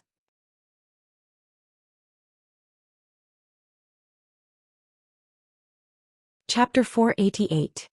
Hearing the blue-robed man say that the 3rd prince had already made arrangements for his departure, everyone looked at each other. Their faces were filled with joy and they finally felt relieved. Since it was the 3rd prince's arrangement, they had nothing to say. They just had to see who won and who lost. Not long after, everyone dispersed. The blue-robed man returned to his room without a word. He raised his head and saw 2 figures standing in the hall. His expression immediately changed and he closed the door. He turned around and bowed. "Greetings, Your Highness." "Greetings, purple-robed messenger. Has everything been arranged?" The purple-robed man looked at him and asked. Replying emissary, "Everything has been arranged." The blue-robed man quickly nodded and said, "Tomorrow is the second round of the examination against the Jing kingdom. When the time comes, Your Highness can follow the envoy into the palace." "Your Highness's status." The purple-robed man spoke again. "The third prince has already made arrangements for this. There is no need to worry about anyone else. As for the court of the Jing kingdom, they will not question us too much during the examination," the blue-robed man explained. He then hesitated. "However, the two countries have already limited the competition to the young talents. Your Highness, I'm afraid. Your Highness will make arrangements for this. You may leave." The purple-robed man waved his hand. The blue-robed man immediately left, but he did not go far. He sat at a stone table in the middle of the courtyard, paying attention to what was going on. After the blue-robed man left, the purple-robed man spoke again. "Your Highness, the palace is heavily guarded. The Emperor has many highly skilled fighters by his side. Your Highness, you must be careful tomorrow." The middle-aged Taoist nun in the loose Taoist robe naturally knew that the imperial palace was heavily guarded and that there were many masters. Even though she was a Grand Master, it was impossible for her to sneak in without making a sound. She did not answer directly, but after a while she asked about another matter. "These 2 days the believers in the capital have been talking about the Empress of Heaven?" The purple-clothed man's expression froze and he immediately said, "Yes, on that day, there were nearly 100 people who saw the Empress of Heaven. It was impossible to hide it. Among them there was a person who was skilled in painting, and he drew a portrait of the Empress of Heaven. It spread among the believers, and I'm afraid that it won't be long before not only the capital, but even believers in other places will hear of this matter." Thinking of the scene he saw with his own eyes that day, a trace of disbelief appeared on the purple-clothed man's face, and then he said, "It was this subordinate's carelessness that caused today's chaos. Please punish me, Your Highness." If this were to continue, there would be a new empress in the Holy Church. The middle-aged Daoist nun waved her hand and said, "Guanyin has 1,000 faces. The Empress of Heaven naturally has more than one face. There is no harm in this matter." The purple-robed man was stunned for a moment. Then, a look of admiration appeared on his face as he said, "Your Highness is brilliant." Although the sudden appearance of a new empress brought them a lot of trouble to a certain extent, it also made those believers even more pious, achieving a miraculous effect that they had used countless methods to achieve. "How is that matter going?" The middle-aged Daoist nun paused and suddenly asked. "In reply to Your Highness, I have recently sent many people to add fuel to the fire. Everything is going smoothly. The Heroes' Assembly will be held in 2 months." The purple-robed man's face was filled with excitement as he said, "With Your Highness personally taking action, the Chancellor of the Wulin Alliance will be in the bag. If you can command those people, the holy religion will definitely undergo earth-shattering changes and great things will be possible." Thinking of the young woman she met in Qingyan Prefecture, the middle-aged Daoist nun lightly said, "Don't be careless. In these 2 months, collect important information at all times." "Yes, Your Highness," the purple-robed man responded. As he watched the goddess's figure disappear from the room, he thought to himself, "Those grandmasters are elusive and will most likely not appear at the Heroes' Assembly. If that's the case, who will be a match for the goddess?" Li Yi did not pay attention to the first round of the combat examination. He only knew that Li Xian had won in the end and had won rather easily. Once the heavenly punishment was unleashed, the envoy of the Qi kingdom was wholeheartedly convinced. As for the second round of the combat examination, he was rather interested and arrived at the imperial palace early in the morning. This time he was not alone. The empress was a motherly model of the nation. She was concerned about the 2 prefectures that had suffered from drought this summer. After allocating funds from the national treasury, she summoned most of the socialites and noble ladies in the capital to the imperial palace for a charity event. Rui was also invited and entered the imperial palace with him in the morning. Just now she had gone to the empress's place with the crown princess. This was a way for the women led by the empress to do their best for the country. Naturally, it had nothing to do with Li Yi or Li Xian. When Li Yi arrived at the imperial palace, he realized that he had arrived early. There was still quite a long time before the combat examination. Bored, he squatted in a corner and played chess with Princess Xianxia. Yongning sat beside him and watched. After teaching her the stone and wooden stick chess last time, the outcome of their game was not ideal. This time, Li Yi would not continue to seek abuse and taught her a new game of beast chess. Because the rules of this game were simple and easy to learn, Princess Xianxia lost a few games when she was not very familiar with the rules. Then she quickly found the knack and fought with Li Yi to a stalemate. At a certain moment, a smile suddenly appeared on the proud Lolita's face. She moved the chess piece made of paper to a certain position and said, "I won." Li Yi picked up the chess piece that had been forced into a corner and calmly flew over the head of Princess Xianxia's chess piece. He said, "Don't be complacent too early." The proud Lolita was stunned and exclaimed, "Why can your elephant move like this?" Li Yi curled his lips and said, "You don't know about this. This is a little Dumbo. It can fly over the head of your chess piece." Princess Xianxia glanced at him and nodded as if she understood. A moment later, a smug look appeared on her little face again. "You should be dead now, right? I forgot to tell you. This is a gopher." Li Yi curled his lips again and calmly passed the chess piece under her chess piece. The proud Lolita's eyes widened. Then she grinned, revealing her white teeth. Li Yi decided that he would never play chess with the proud Lolita again. If she could not win, she would bite. If she could not afford to lose, she should not play. Let go, quickly let go. You are a dignified princess. What a scandal. Quickly let go or else I won't play with you next time. Just as Princess Xianxia was biting Li Yi's arm and refusing to let go, the envoy of the Qi kingdom slowly stepped into the palace after being checked by the guards. The blue-robed man walked in front with a calm expression. Occasionally he would glance to his side with a hint of respect. The few envoys of the Qi kingdom followed closely behind him. Occasionally they would turn back to look at him with doubtful expressions. At the very back of the group was a pair of strangers. They were very young and looked to be in their early 20s. The young man looked around and there was a deep hatred hidden in the depths of his eyes. The woman, on the other hand, had a calm expression on her face. Her gaze was deep and unfathomable.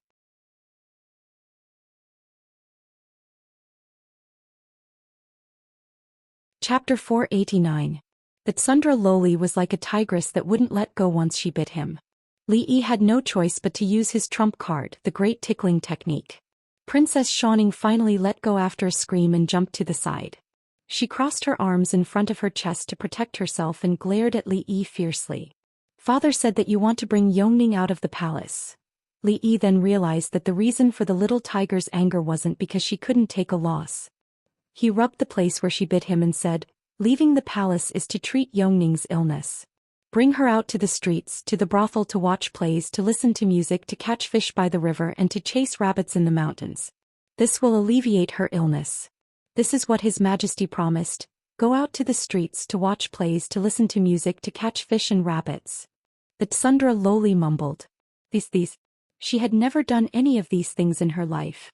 After a moment of shock, her eyes were filled with anticipation as she said loudly, "I don't care, I want to go too. I want to catch fish and chase rabbits too." But His Majesty will not agree. Li Yi sighed. In order to bring Yongning out of the palace, he had already paid a huge price. He had no choice but to be high-profile twice before the old emperor changed his mind. If he brought another princess out of the palace, it would be strange if the old emperor didn't cut him into pieces. "I'll go beg father." A trace of determination flashed across Princess Xianxia's little face as she quickly ran away. Li Yi had just heaved a sigh of relief when he felt a heavy pat on his shoulder. Turning around, he saw old General Shui looking at him with a smile on his face. He suddenly had a bad premonition. Before he could greet him, old General Shui grabbed him by the shoulders and dragged him to a secluded corner of the wall. With a bright smile he said, "Little Li, not bad.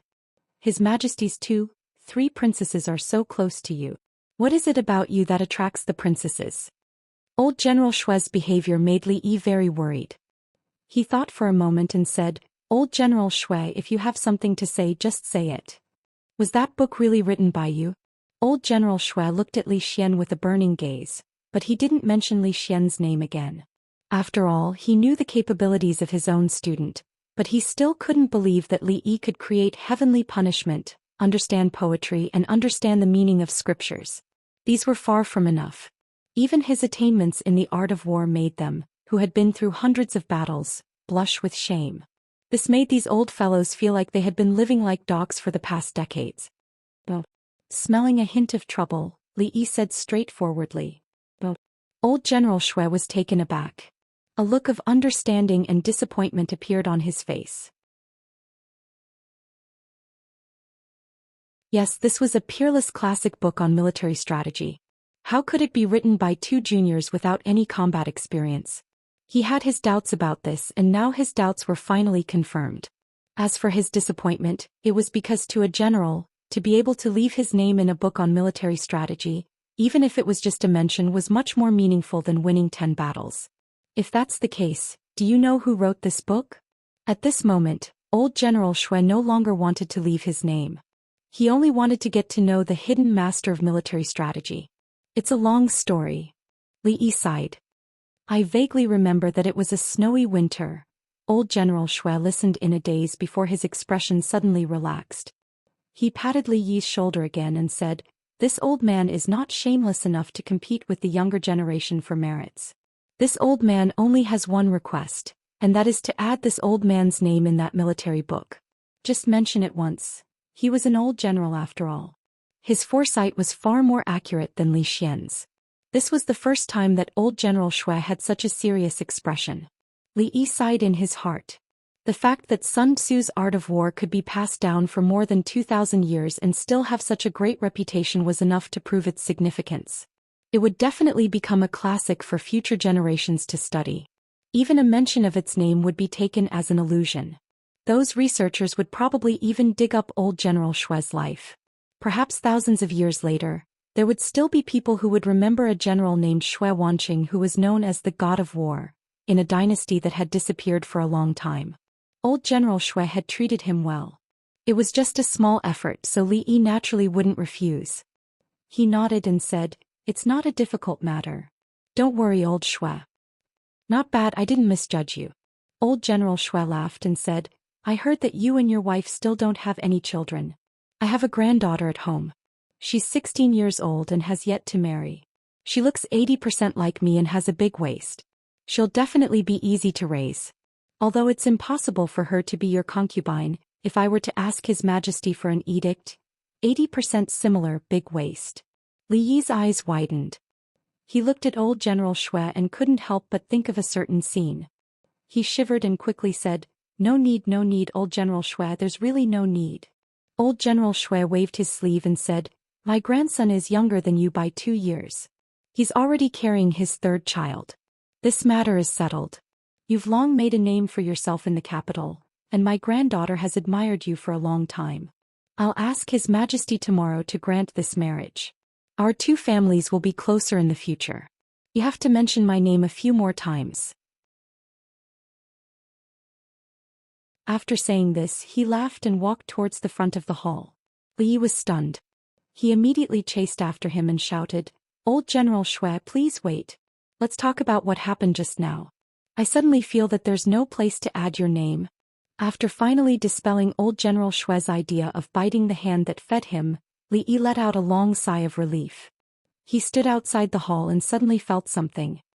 He looked in a certain direction and saw the envoys of the Qi Kingdom walking towards him. Today's combat test was a competition of skills. Naturally, it couldn't be carried out inside the hall. The public square outside the hall had already been cordoned off into a large open space. On both sides of the square were a row of tables. The tables were filled with fruits and vegetables. It was clear that the old emperor and the officials didn't treat this as a competition at all. Instead, it was more of a performance. After interacting with the envoys of the Qi Kingdom twice, Li Yi cast a glance at them and paid them no more attention. They still had to go into the hall to pay their respects to the old emperor. The official competition wouldn't start until a while later. When the envoys of the Qi Kingdom passed by him, they seemed to have noticed something. Li Yi looked in that direction again. Behind the envoys of the Qi Kingdom there were a few young people. Li Yi's gaze swept across them and landed on the last young woman. The woman wasn't very old. She looked to be in her 20s. Her looks were average and her looks could only be considered average. Out of 10 points she would be given 5 points.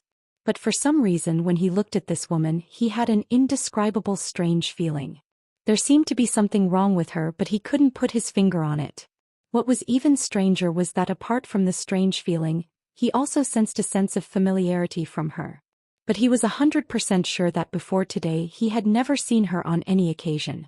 This contradictory feeling of familiarity and unfamiliarity caused Li Yi's gaze to linger on her for a moment longer. As if sensing Li Yi's gaze, the woman turned her head and looked in his direction. When their eyes met, Li Yi's heart trembled slightly. This gaze, he must have seen it somewhere before.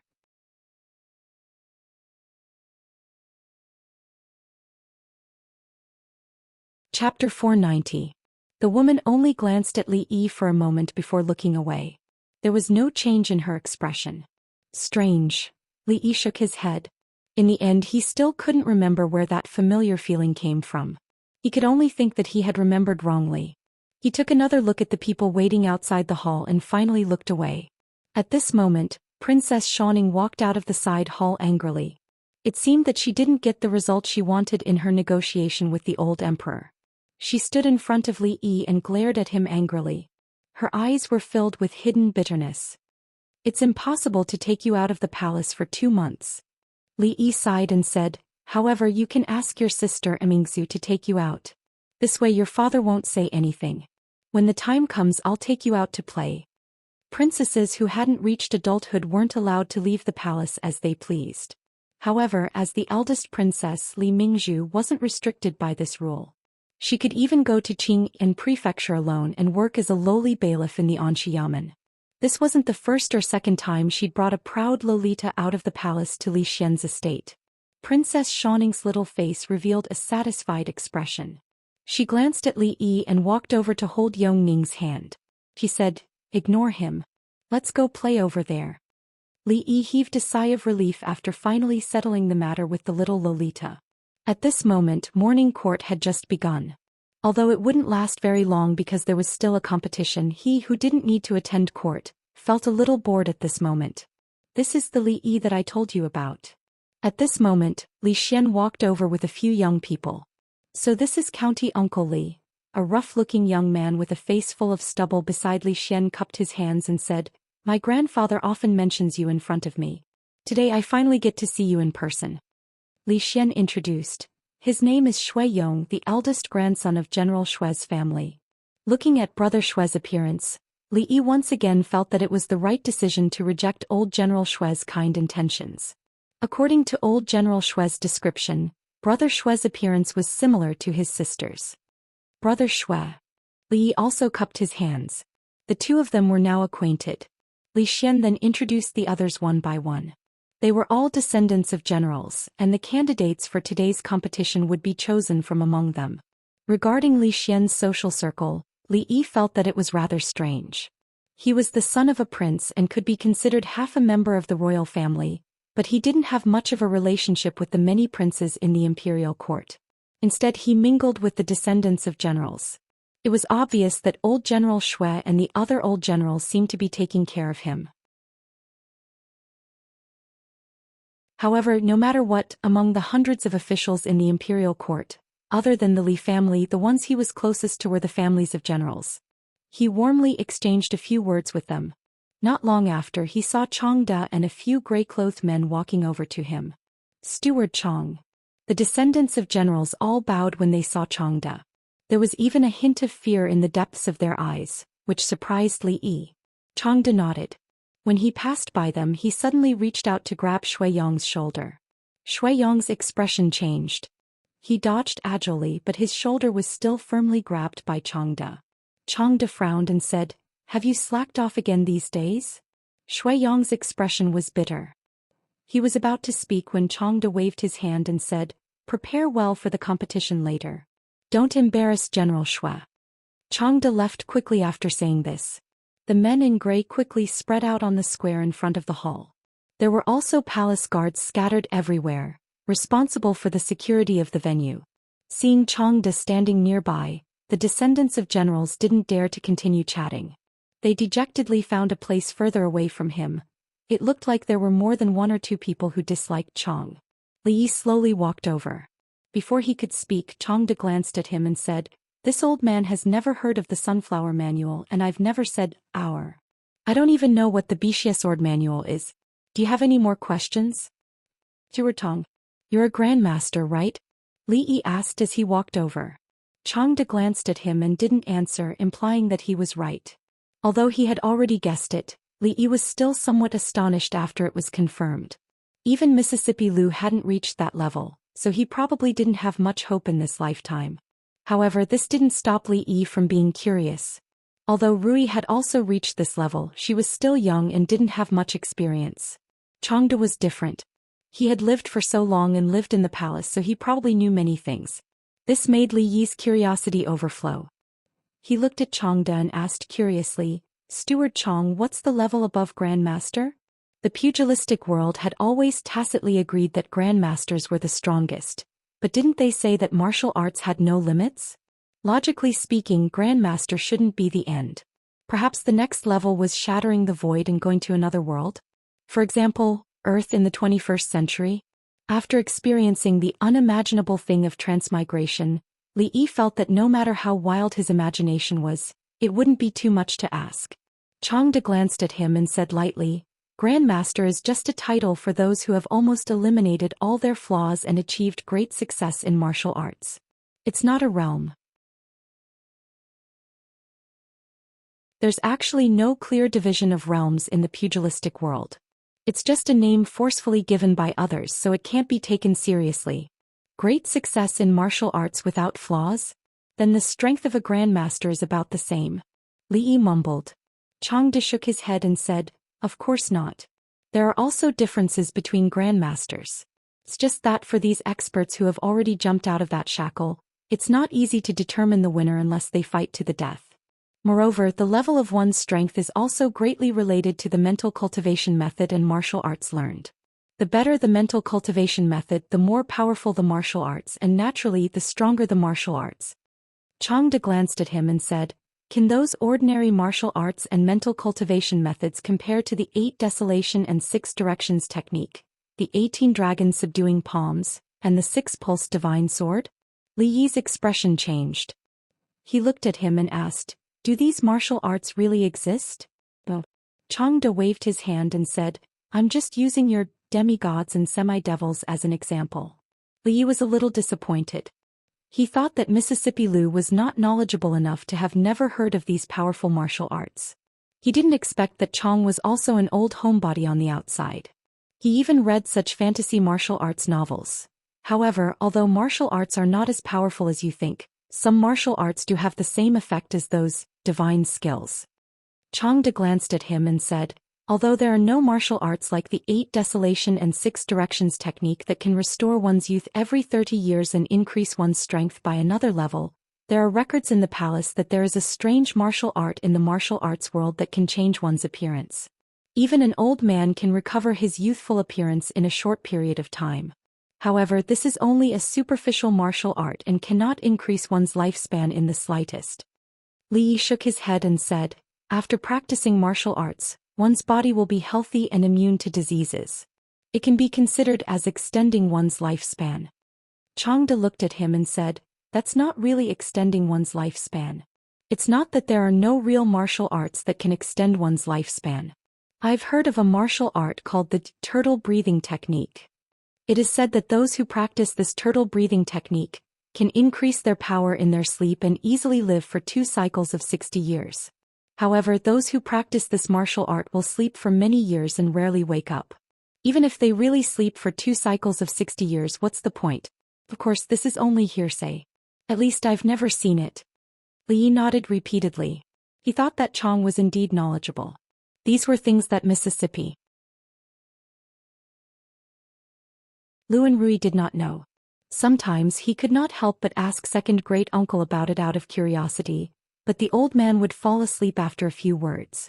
Li Yi's many doubts were all answered by Chang. Unfortunately, when he wanted to ask more questions, many figures began to walk out of the hall.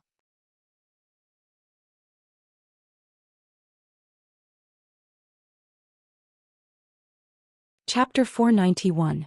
After the courtiers walked out of the Xingjing Hall, they did not return to their respective departments as usual. Instead they found their seats at the tables on both sides of the square. After they were seated, they laughed and chatted with their colleagues on both sides. Changde had been waiting at the door when the officials began to leave the court. He silently followed behind Emperor Jing until Emperor Jing took his seat at the head of the table at the front. The envoys of the Qi kingdom also had their seats, but the expressions on everyone's faces were not pleasant. It was supposed to be a very serious and formal competition, but it seemed to have become a performance. The officials of the Jing kingdom sat on both sides to watch, and there were many envoys from other countries among them. It was said that even their families would come in a while. A proper competition had become a group of people to watch. This was undoubtedly a great insult to them. Li Yi had just learned that the Empress and many socialites in the capital would also come here after the charity event.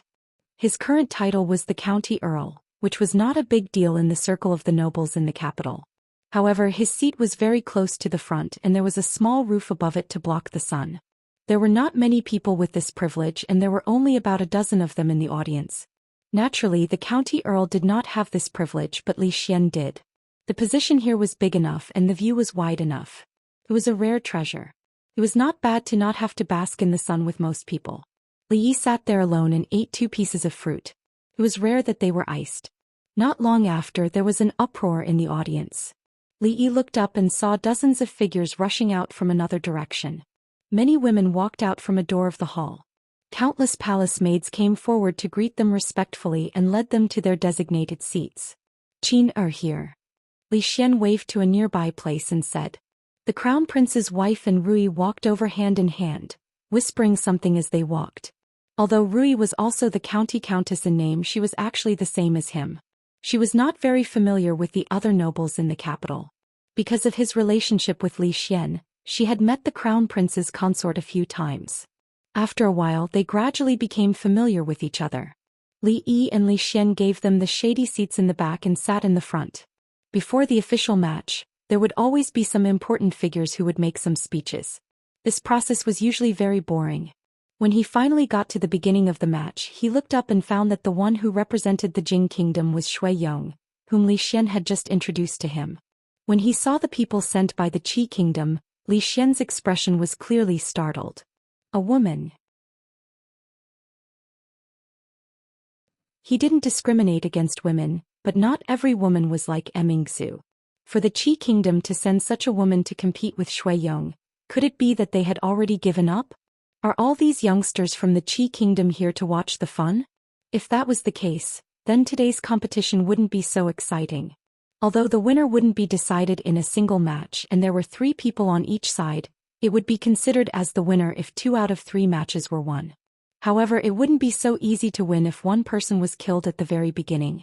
When Li Yi saw the familiar woman walking into the field, a hint of surprise appeared on his face. How could it be her? Shui Yong walked into the field, laughed and said, is there no one else in the Qi kingdom? You've actually sent a woman here. I Shui Yong don't want to bully a woman. You'd better send someone else here as soon as possible. A burst of laughter broke out in the surroundings.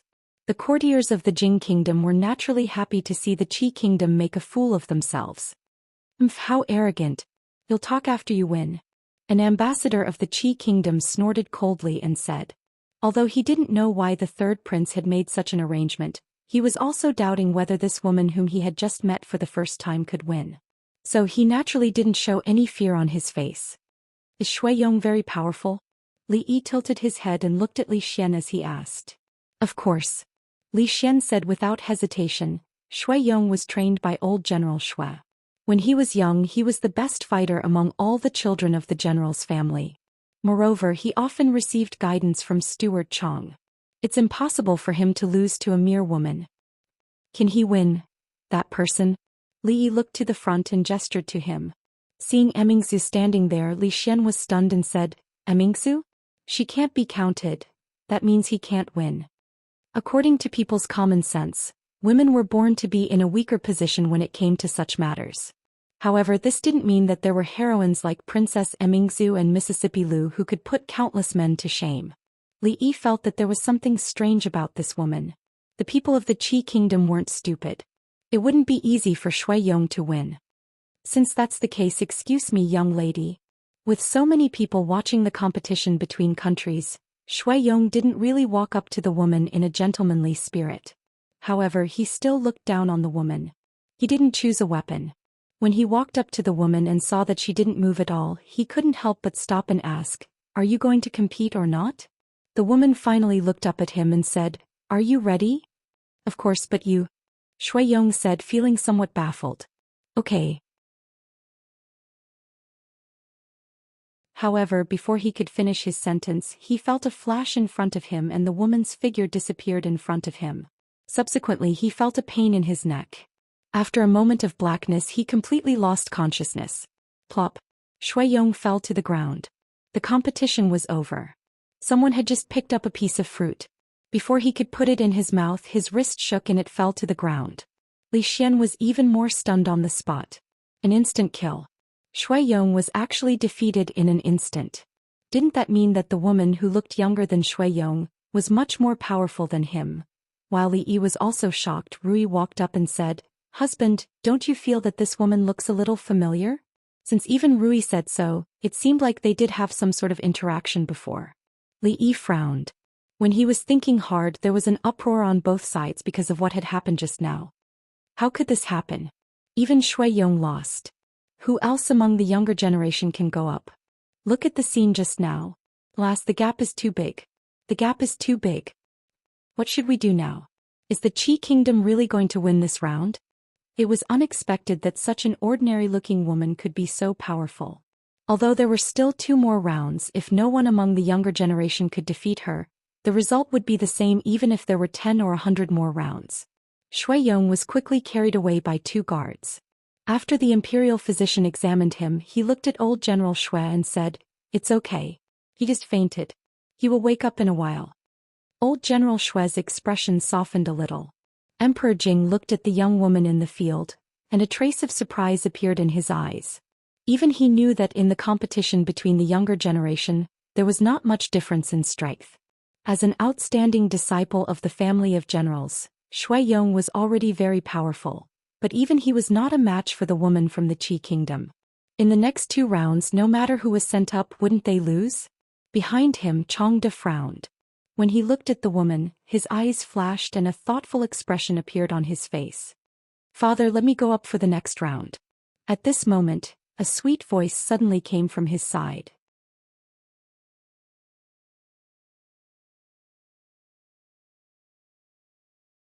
Chapter 492. Emingzu. Emperor Jing turned his head and saw Emingzu coming out from the side. He frowned and said, "You can't do that. She was the princess royal of a kingdom.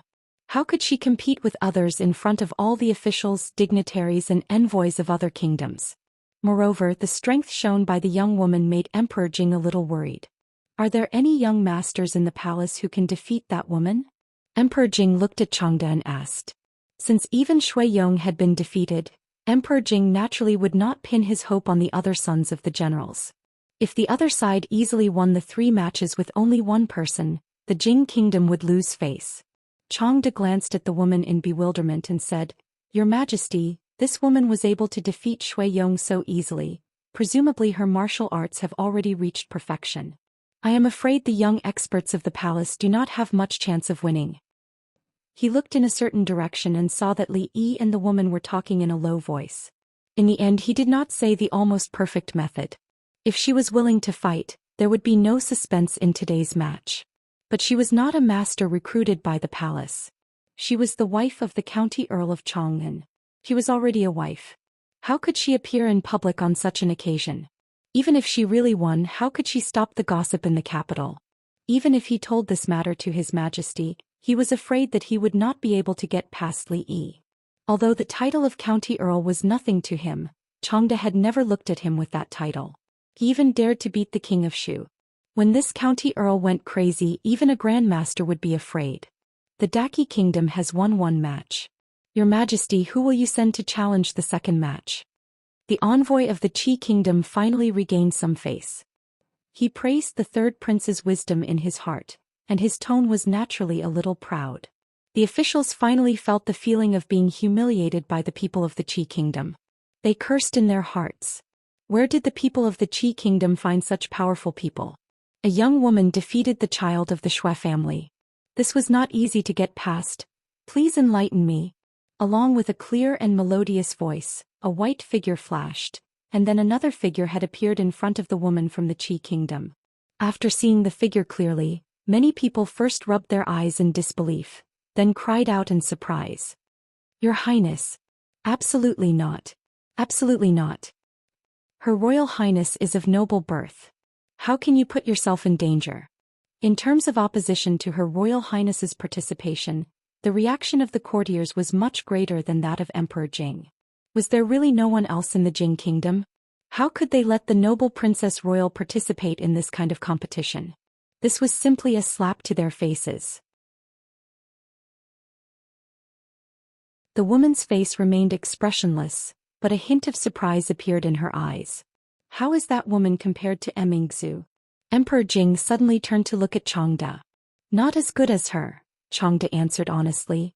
Excluding the Princess Royal, it was difficult to find anyone in the younger generation who could compete with that woman.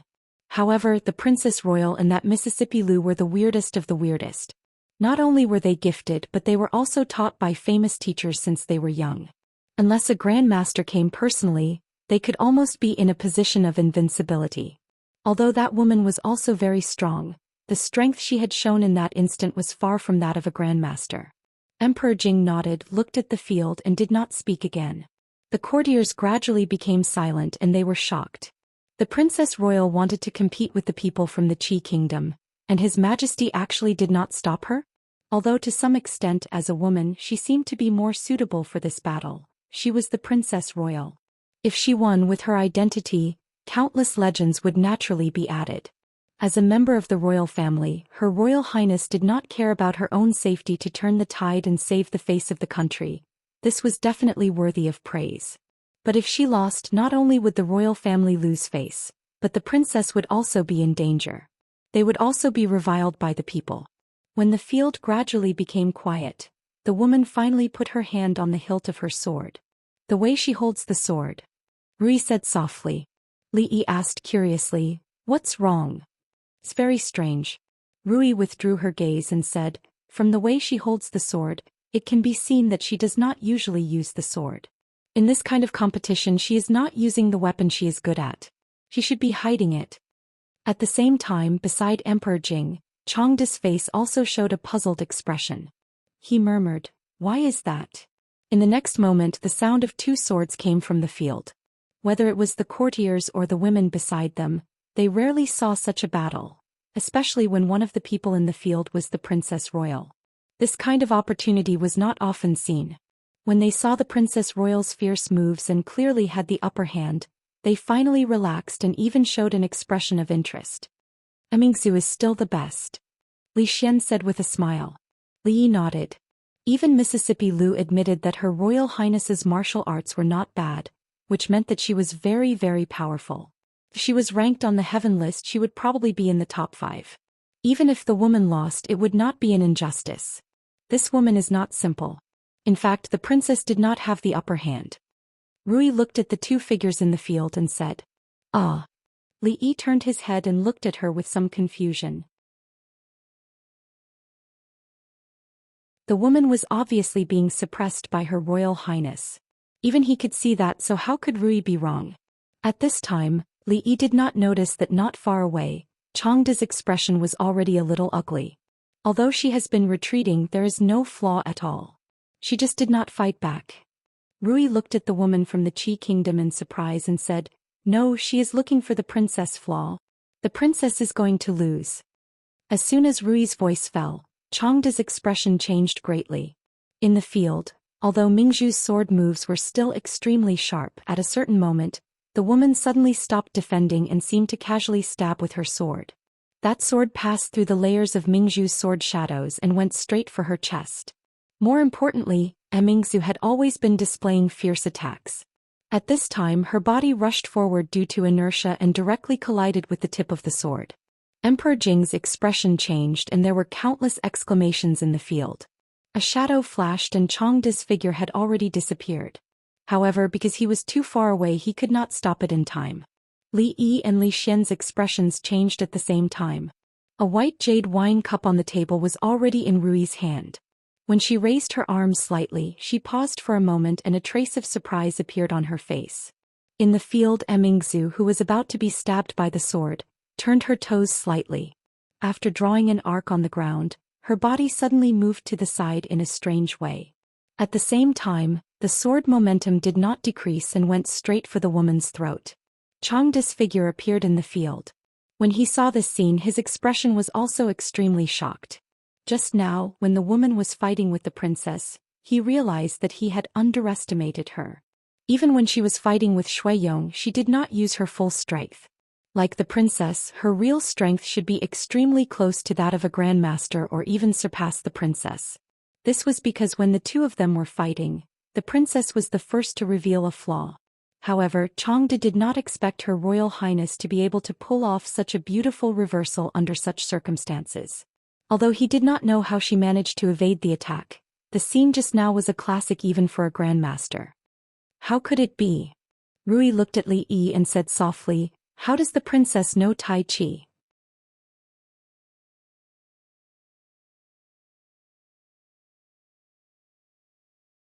Chapter 493. It's not me. Seeing Rui looking at him, Li Yi opened his mouth subconsciously. Speaking of Tai Chi, he himself was a dabbler. No, he could not even be considered a dabbler. Ever since the last time he tried to use Tai Chi to trick the princess into becoming his disciple, he had never mentioned it again. So far, he and the princess only had a pure relationship. It couldn't be any more pure. As for the secret rendezvous in a small garden in the palace, using the excuse of teaching martial arts, holding hands, touching and hugging, of course not.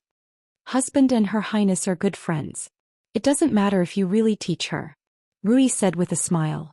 It's just that recently I thought of a more effective way of circulating vital energy.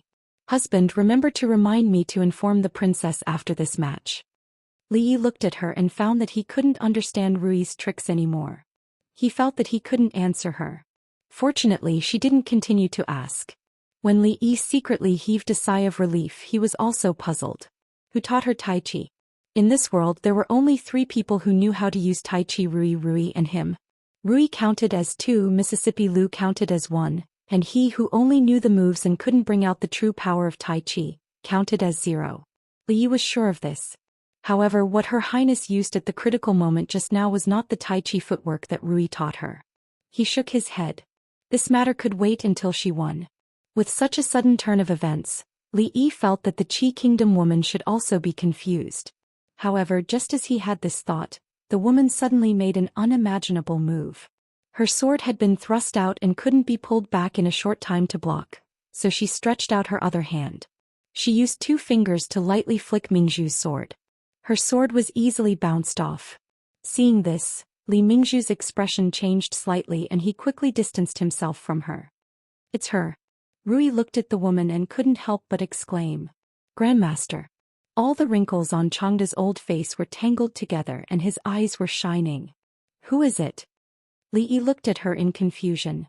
Husband, do you remember the Daoist we met in Qing'an Prefecture? Rui looked at him and said, the one who almost competed with Rui. Li Yi nodded. Of course he had not forgotten about that Daoist nun. She had even helped him once. Moreover, he had a deep impression of someone who could not even defeat Second Lady Lu. You're saying that the Qi Kingdom woman? Li Yi stared at her with wide eyes. Is the disciple of Daoist nun? Rui shook her head and said, the woman on the field is that Daoist nun.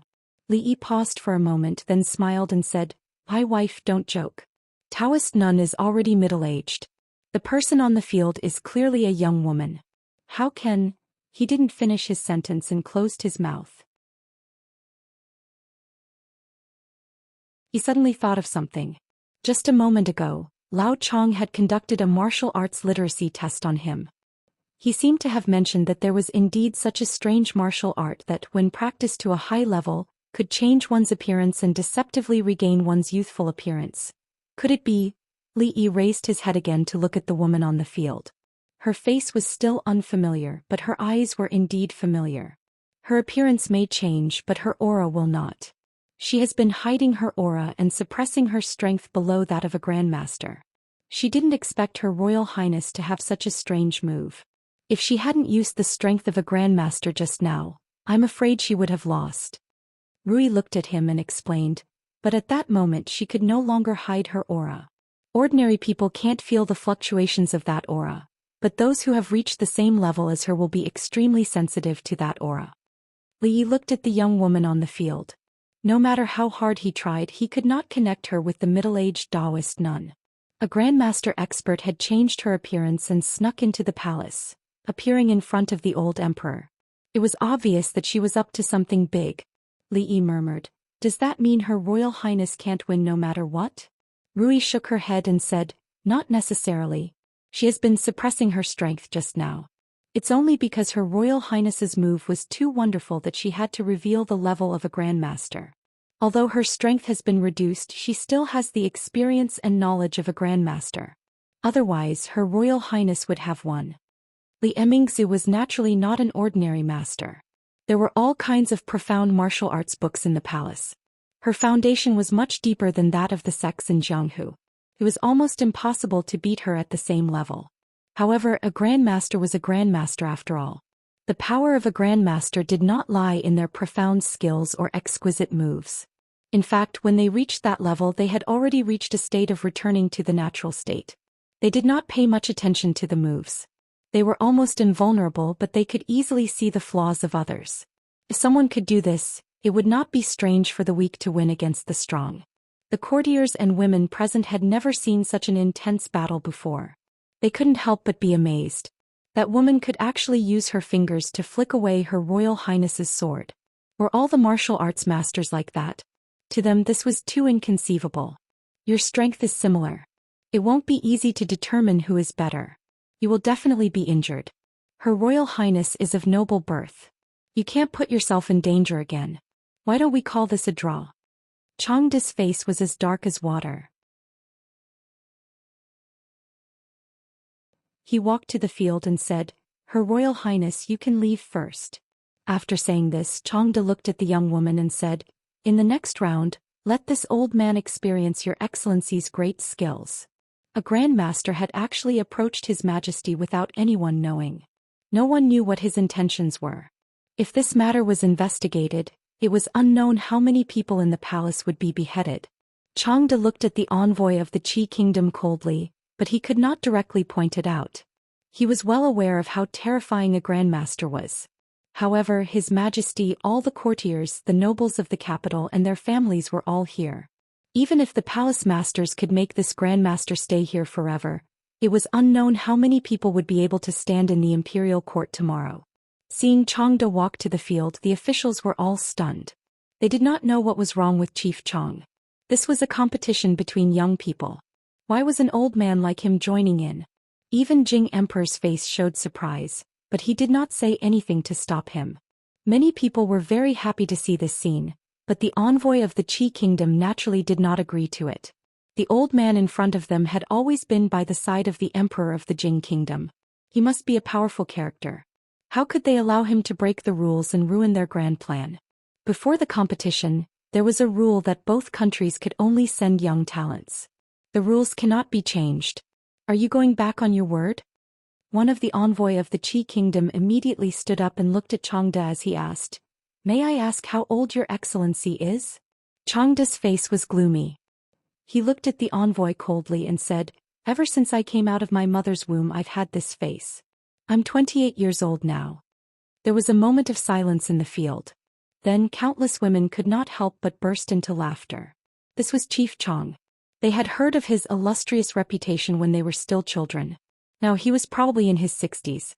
Yet he was pretending to be young. This was a far cry from the iron-faced image they had in their memories. What the envoy of the Qi kingdom was about to say was rebutted by Changda. The old man in his 60s could say in front of so many people that he was only 28 years old and looked mature. What else could the envoy do? He was also very helpless. Li Yi looked at Changda and his face was also filled with astonishment. The cold-faced old eunuch who was not well liked actually had a heart that was as light as paper, as clear as green wood, and as shiny as piercing gold, the heart of a young man.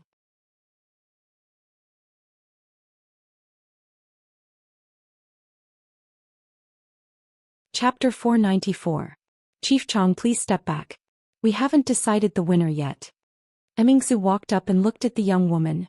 Her eyes were filled with the desire to fight. Princess, you mustn't. Changde said without hesitation. It was a fact that no one in the younger generation could surpass Her Royal Highness. However, even she did not know what kind of realm her opponent had reached. Anyone below the Great Master level was an ant. This was simply a competition with no chance of winning. At that moment, the young woman raised her head and looked at Changde. Suddenly, she stretched out 2 fingers and tapped on her left shoulder twice. At the same time, the breath in her body stagnated. In an instant, she seemed to be weakened. Changde's expression changed and his eyes narrowed. She did not know where this grandmaster came from, but he had actually sealed 2 of her important acupoints. These acupoints were special and she could only seal them, not unseal them. She would need at least an hour to regain her grandmaster strength. He didn't expect her to do this. Could it be that she didn't have any ulterior motives? The woman threw the sword in her hand aside and said, "Since it's a duel, there's no need to use weapons." Changde thought for a moment. After a while, he stepped aside and didn't say anything else. Within an hour, this woman would no longer be able to exert the strength of a grandmaster. Her strength was similar to that of the princess. Although her true strength couldn't be measured by common sense, the princess was no ordinary person. This was an opportunity for the princess. More importantly, under the watchful eyes of the public, the officials of the court, the dignitaries of the capital, and the envoys of other countries, the Jing kingdom had no place to retreat. The woman looked at Emmingsu with a hint of admiration in her eyes. She gestured with her hand. Mingzhu's expression was solemn. The scene just now was still fresh in her mind. If it was her, she wouldn't have been able to break her move. However, her opponent was able to do it so easily. If she hadn't used the secret books in the palace to trade with the second daughter of the Liu family, she would have lost long ago. Why aren't they using their swords? Li Yi looked at the 2 people who were fighting again and asked Rui in confusion, "Who has the upper hand now?"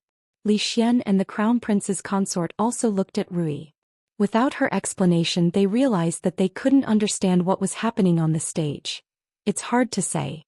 Rui looked at the 2 people on the field and said, "Their strengths are about the same. Although the princess is not as experienced as her opponent, she is always able to resolve her flaws at the critical moment. However, that woman has almost no flaws. It will be very difficult for her to win."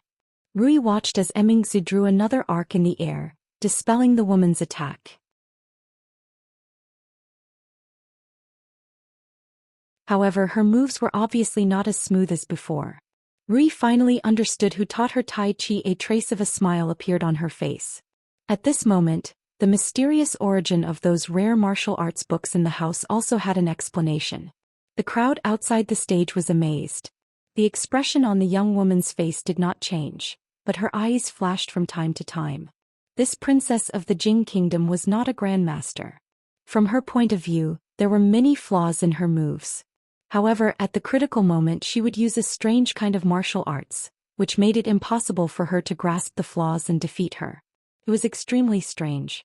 It subverted common sense and was very different from the mainstream martial arts. Even though she had seen many magical martial arts, she had never encountered such a situation.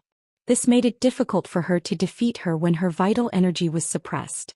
Compared to the woman, Mingzhu's expression was also very calm. However, as time passed, she began to feel anxious. There were no flaws. She couldn't find a single flaw in this woman at all. On the other hand, if she revealed the slightest flaw, she would be pursued relentlessly by her opponent. Under the circumstances that their strengths were similar, this was simply the most stifling battle she had ever experienced. Although Lu Rui was also very strong, they had fought back and forth, so they had a 50-50 chance of winning or losing. However, the woman opposite her gave her the feeling that Steward Chong had given her a handicap and they had exchanged blows. Seeing that the princess was once again forced to retreat by the woman's palm, Changde frowned again. Was this not enough? Emmingsu covered her shoulder and only stopped when she retreated to the side of the stage. An abnormal flush appeared on her face and the next moment, it became a little pale. "Are you all right?" Li Xian hurriedly walked over and asked. Emmingsu shook her head. Just when she was about to walk over again, a slender palm suddenly stretched out from the side and patted her shoulder lightly. She felt a gentle force gushing out of her body, circulating through a certain meridian in her body and then disappeared. Recalling the feeling that she had just experienced, Immorse seemed to have understood something. She looked at the smiling woman and nodded slightly. Then she turned around and strode back. She did not know if it was an illusion, but when the young woman looked at the princess of the Jing kingdom who was walking over again, she felt that something was different about her. Soon she found out what was different. She pushed out her palm and the same force returned to her from the opposite side. Although she had this feeling just now, it was extremely weak. Now it was magnified infinitely, as if she was exchanging blows with another her. Moreover, the flaw she had seen in her opponent's defense seemed to be no longer a flaw.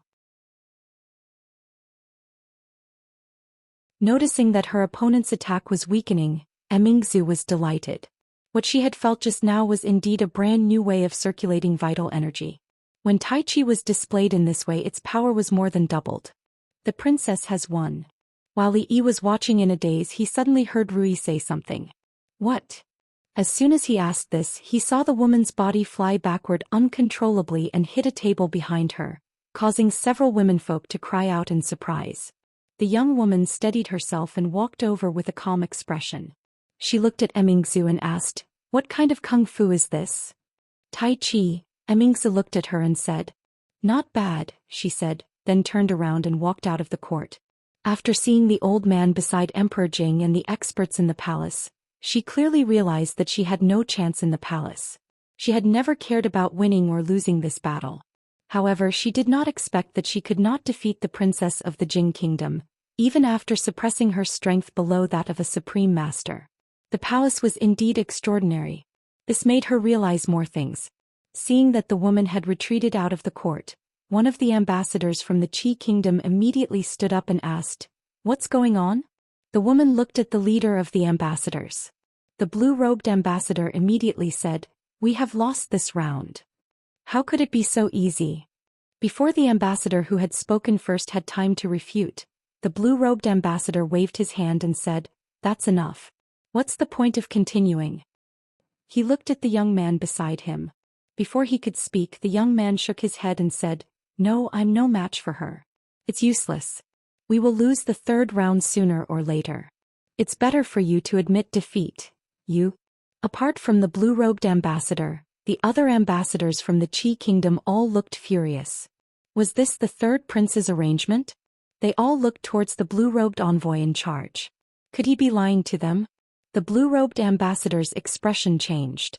After a while, he gritted his teeth and said, "In that case, we admit defeat." The fact that the eldest princess had defeated the woman from the Qi kingdom had shocked all the officials. The eldest princess, who was a woman, was not at all inferior to a man. This had greatly increased the prestige of the imperial family. What was even more unexpected was that no one from the Qi kingdom had dared to challenge the eldest princess. In the end, the ambassador from the Qi kingdom had no choice but to admit defeat and leave the court in a hurry. At this point, the 2 rounds of civil and military competition started by the people from the Qi kingdom had ended with the Jing kingdom's absolute victory. The emperor was extremely pleased and ordered a banquet on the spot. The officials from the Jing kingdom toasted each other in the square in front of the legislative hall. Everyone was smiling. Meanwhile, the ambassador from the Qi kingdom, who had returned to his residence, was feeling the complete opposite. "Her ladyship." The blue-robed man looked at the young woman with a troubled look on his face. "What happened just now? You were clearly able to defeat the princess." Just then, an ambassador pushed the door open with a furious look on his face. He pointed at the woman and said, "Could it be that the Jing kingdom had promised you some sort of benefit?" Before he could finish speaking, the young man behind the woman grabbed his throat. The ambassador's face turned red and his expression turned from anger to terror. "Noisy." A hint of disdain appeared on the young man's face. He exerted a little force and the head of the Qi kingdom ambassador tilted to the side. He no longer breathed anymore. "How dare you act so presumptuously in front of her ladyship?" The young man scoffed icily and casually tossed the ambassador's body onto the ground. The blue-robed ambassador's expression changed. His lips parted but no sound came out in the end. An hour later, countless armored guards suddenly filed out of the office of the Grand Herald. The ambassadors who had just returned were stopped at the door and were confused. Soon they received a piece of shocking news. A certain ambassador from the Qi kingdom had died in the office of the Grand Herald.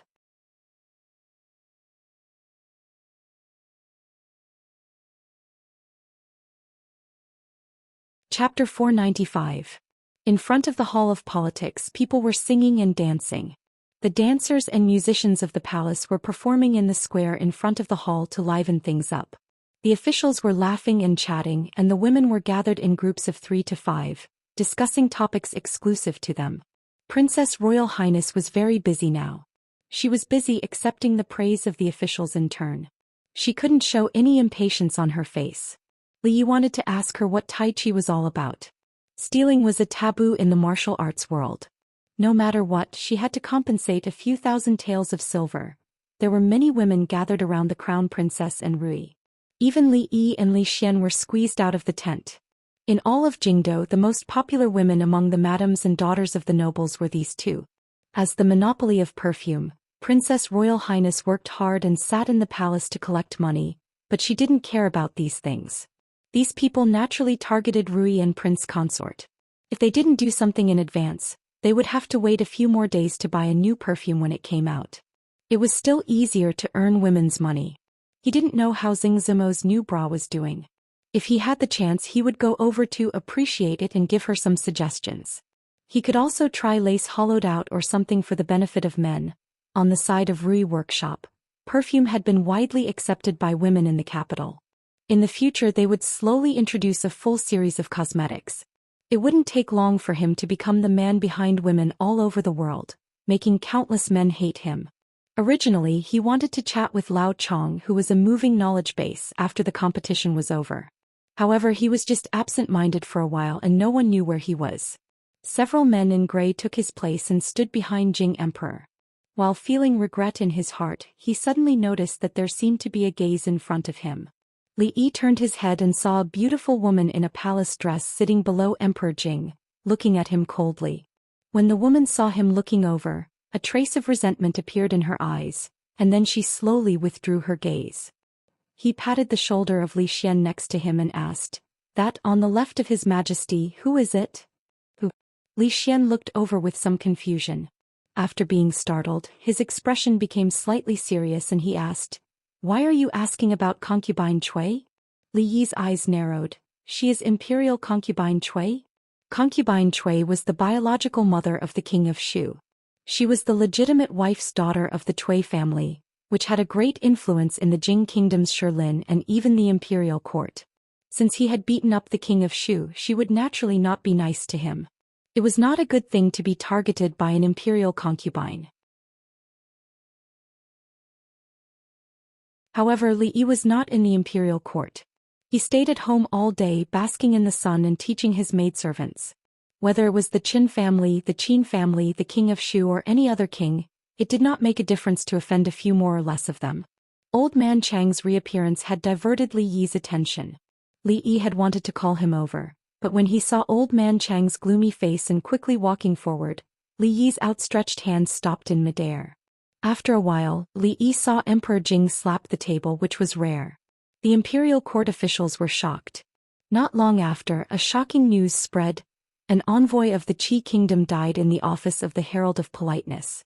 Naturally, the envoy of the Qi kingdom was extremely angry about the death of his colleague. He strongly condemned and protested to the emperor and officials of the Jing kingdom and ordered the Jing kingdom to hand over the murderer as soon as possible. Otherwise, they could not guarantee that the Qi kingdom would not take any measures to impose sanctions on the Jing kingdom's behavior that did not follow international morality. It was said that after the emperor heard about this, he was very angry. He ordered the Ministry of Justice and the Supreme Court to jointly take charge of this case and solve it within a time limit. After that, many spies were sent to investigate openly and secretly. The imperial court of the Jing kingdom seemed to have the attitude that they would not stop until the case was solved. Once the news spread, it quickly spread and caused a great uproar in the capital city. It also made the envoys of other countries feel anxious. Even when two countries were at war, envoys would not be executed. This was an unchanging rule since ancient times. Moreover, this was not a battlefield but in the capital of the Jing kingdom. in the residence that the Jing kingdom had arranged for the envoy of the Qi kingdom. The envoy of another country died in the office of the Herald of Politeness. This was a terrible incident. If it was not handled properly, it would escalate into a diplomatic conflict. The Jing kingdom and the Qi kingdom had just finished a war. If another war was to break out, it would be great for them. Fight, fight, fight. The Qi kingdom and the Jing kingdom. One was the overlord of the surrounding countries and bullied the weak countries nearby when it had nothing to do. The other was a legend that had been bullied for many years and suddenly turned the situation around, attracting the envy of other countries. Did not matter how they fought. From the position of the envoys of the other countries, they were very happy to see this scene. However, it was one thing to look forward to it and another to be curious. Why would the Jing kingdom kill the envoy of the Qi kingdom? There was no reason for it at all.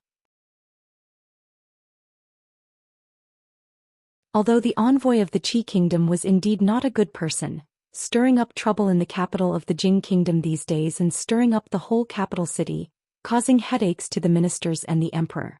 But at least on the surface, the written and martial examinations were open and above board.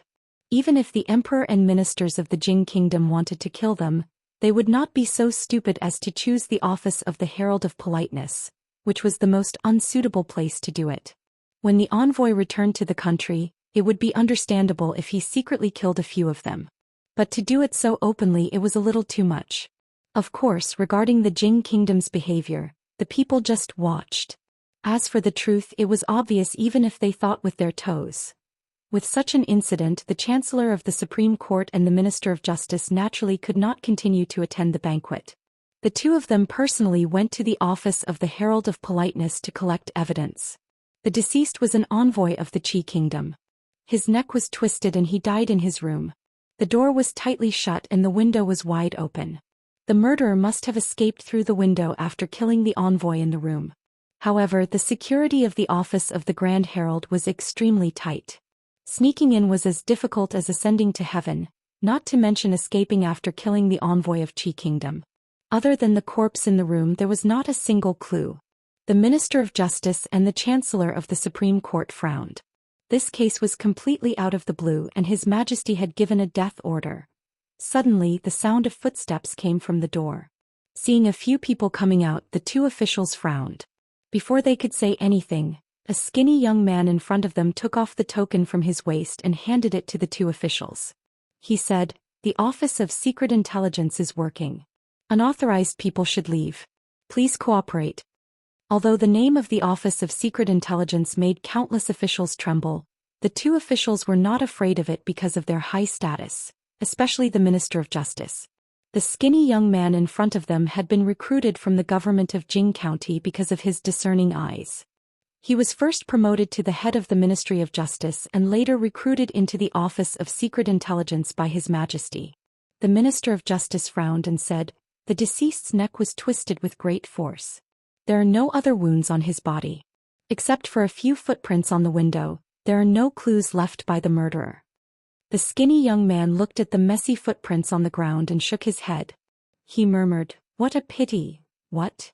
The Minister of Justice raised his eyebrows and asked. "Nothing." The young man shook his head and said to the people behind him, "Bring all the envoys of the Qi kingdom to the yard and have someone stand guard outside.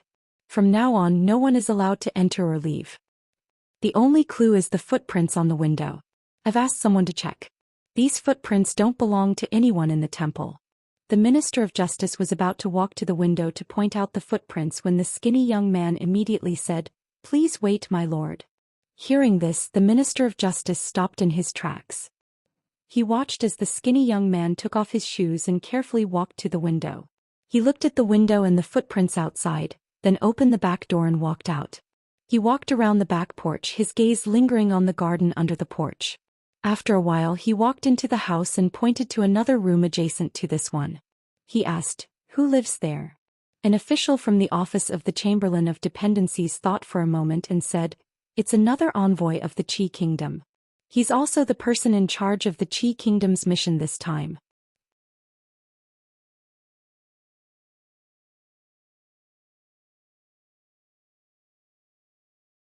Chapter 496. A murder had occurred in the office of the Chamberlain of Dependencies, and it involved the death of an envoy from the Qi Kingdom. This was a serious matter, and all unrelated personnel, including the envoys of the various countries, were barred from entering the building. Aside from the personnel handling the case, no one was allowed to enter or leave. They could only poke their heads out and peek into the building from afar. They saw the envoys of the Qi Kingdom standing in the courtyard. The men from the Supreme Court and the Ministry of Justice stood before them, seemingly questioning them about something. When did you find the deceased? Who was the one who found him? A supervisor from the Ministry of Justice asked as he held a record book in his hand. It was me an hour ago. One of the envoys from the Qi Kingdom looked gloomy. He gritted his teeth and said, after leaving the palace, Lord Han was in a bad mood because he had lost the competition. He shut himself in his room and did not come out even when it was time to eat. When I went to his room to call for him, there was no response for a long time. So I had the men from the office of the Chamberlain of Dependencies break open the door and found that Lord Han had been murdered. After he said this, he could no longer keep his calm. He said fiercely, I don't care who killed Lord Han. 3 days. Within 3 days, the Jing Kingdom must hand over the murderer. Otherwise, we will immediately return to our country. The Qi Kingdom will wash away Lord Han's injustice with blood sooner or later. The Chancellor's expression changed slightly. An envoy from a country had been assassinated in the office of the Chamberlain of Dependencies. This was an extremely serious matter. If the envoy from the Jing Kingdom had died in the Qi Kingdom, not only His Majesty and the officials, but also the people of the Jing Kingdom would not let the matter rest. This time they were really in trouble. Lord Gu and Lord Han were close friends. I was a little agitated just now. Please forgive me. The envoy in blue from the Qi Kingdom looked sorrowful. After saying this, his tone changed as he looked at the Chancellor of the Supreme Court and said, however, the Jing Kingdom must give us an explanation for this matter. Otherwise, this explanation will have to be demanded by us personally. Not even your third prince has the right to say such words. A sinister voice rang out from behind the crowd. Changde strode out from the door and asked, where is the woman who participated in the competition in the palace? The blue-robed envoy's expression changed slightly upon hearing this. The envoy of our Qi Kingdom has died in your Jing Kingdom. Why don't we have the right to speak up? At this moment, Lord Gu took a step forward and asked angrily, I'll ask you one last time. Where is the woman who participated in the competition in the Imperial Palace? Changde glanced at him indifferently and his tone became cold. Ambassador Gu shuddered and stared at Changde, unable to utter a single word. The rest of the envoys all looked at the leader in blue. He was the one who had been in contact with the two of them. Speaking of which, it was strange. Why weren't they here when such a big thing had happened? Let's go. The envoy in blue said calmly, they are but the young talents of our Qi Kingdom. They are acting on the orders of the third prince and are not part of the envoy. Naturally, they could not stay in the office of the Chamberlain of Dependencies for long. They left after returning from the palace. Left? Changde's expression darkened. It was not convenient for him to question the envoy in the palace. When he chased after the envoy, he encountered the death of the envoy of the Qi Kingdom. He had no choice but to return and report this to His Majesty. He did not expect that after a short delay the unidentified Grandmaster had already left. Greetings, Seneschal Chang. A voice came from the side. Changde turned his head and looked at the skinny young man who had just walked past. He nodded slightly. Even the Chancellor of the Supreme Court had not received such treatment. Did you discover anything? He asked the skinny young man. The young man smiled and said, let me ask them a few questions first. He walked up to the envoys of the Qi Kingdom and asked, where were all of you from the moment you returned to the office of the Chamberlain of Dependencies to the moment you discovered Lord Han's death? After returning here, of course, we all returned to our rooms, one of the envoys immediately replied. Everyone was in their rooms? The young man asked again. Everyone, the envoy replied after some thought. They had lost both the written and military examinations. The third prince's many days of planning had been destroyed in a single day. If they did not return to their rooms to reflect on themselves, were they supposed to celebrate like the emperor and ministers of the Jing Kingdom? The young man looked at the blue-robed envoy in charge and asked, "Are you sure?" The blue-robed envoy felt that the young man's eyes were so sharp that they seemed to be able to see through one's heart. He could not help feeling a little diffident, but he still nodded and said, gritting his teeth, "I'm sure." The young man nodded and waved his hand, saying, "Take all the envoys of the Qi Kingdom away and temporarily detain them in the Supreme Court." The Chancellor of the Supreme Court and the Minister of Justice were stunned. What had happened just now? Why had all the envoys of the Qi Kingdom been detained? Weren't the ones who died from the Qi Kingdom? The officials of the Ministry of Justice and the Supreme Court were puzzled. When the envoy of the Qi Kingdom came to his senses, he was left with nothing but anger. What are you trying to do? Do you really want to completely fall out with the Qi Kingdom? The envoys of the other countries are watching from outside. Do you really think you can shut everyone's mouths? I know. Lord Han's death must have been your doing. Is it finally our turn now? The skinny young man ignored the envoys of the Qi Kingdom and said calmly, "Lord Han did not die in his room. His body was moved in later. The murderer did leave through the window, but the sequence was wrong. He did not come in from outside. After killing Lord Han, he closed the door and left through the window." The young man looked at the crowd and said slowly, "He killed Lord Han somewhere else, then moved Lord Han's body into the room through the window through the back corridor, and then came out from the room. After passing through the back corridor between the two rooms, he would pass through the garden. This is why there is soil under the window and why the footprints in the garden are deeper than the surroundings. If all of you are in your own rooms, then it is obvious that one of you is the murderer who killed Lord Han. I will explain the specific details to all of you when we arrive at the Supreme Court." He waved his hand and said, "Take them all away." When the young man finished speaking, the expression of the envoy in blue finally changed slightly. The young man glanced at him and strode outside.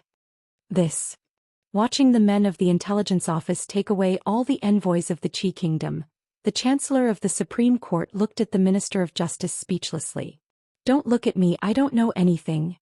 The Minister of Justice shook his head and said, "It's no wonder His Majesty would promote him so much. I've been handling cases all my life and I've never seen such a genius. This person was born to solve cases." When the envoys waiting outside the office of the Grand Herald saw the investigators from the Jing Kingdom coming out so quickly, they hurriedly made way for them. When they saw all the envoys of the Qi Kingdom being taken away, the expressions on their faces became somewhat indescribable. Was it not enough to kill one? Were they planning to kill all the envoys of the Qi Kingdom in one fell swoop? How were they going to shut everyone's mouths after today? How were they going to face the accusations of other countries? Killing envoys. Was the Jing Kingdom not afraid of becoming the target of public criticism? Even the most powerful Qi Kingdom would not dare to do such a thing, would it? Even if they were to kill all the envoys of the Qi Kingdom, there was still them. The Jing Kingdom's actions this time had really left everyone dumbfounded. They had risked universal condemnation. They had to report this matter to their own countries and expose the evil deeds of the Jing Kingdom to the world. If they wanted to deceive the world, they would have to kill everyone who knew about this. But was that even possible? As the envoys were thinking about this, they suddenly felt that something was not quite right. You're tuning in to the Zhou Xian's Legacy YouTube channel. Don't forget to subscribe and join us on this journey to catch the most captivating stories.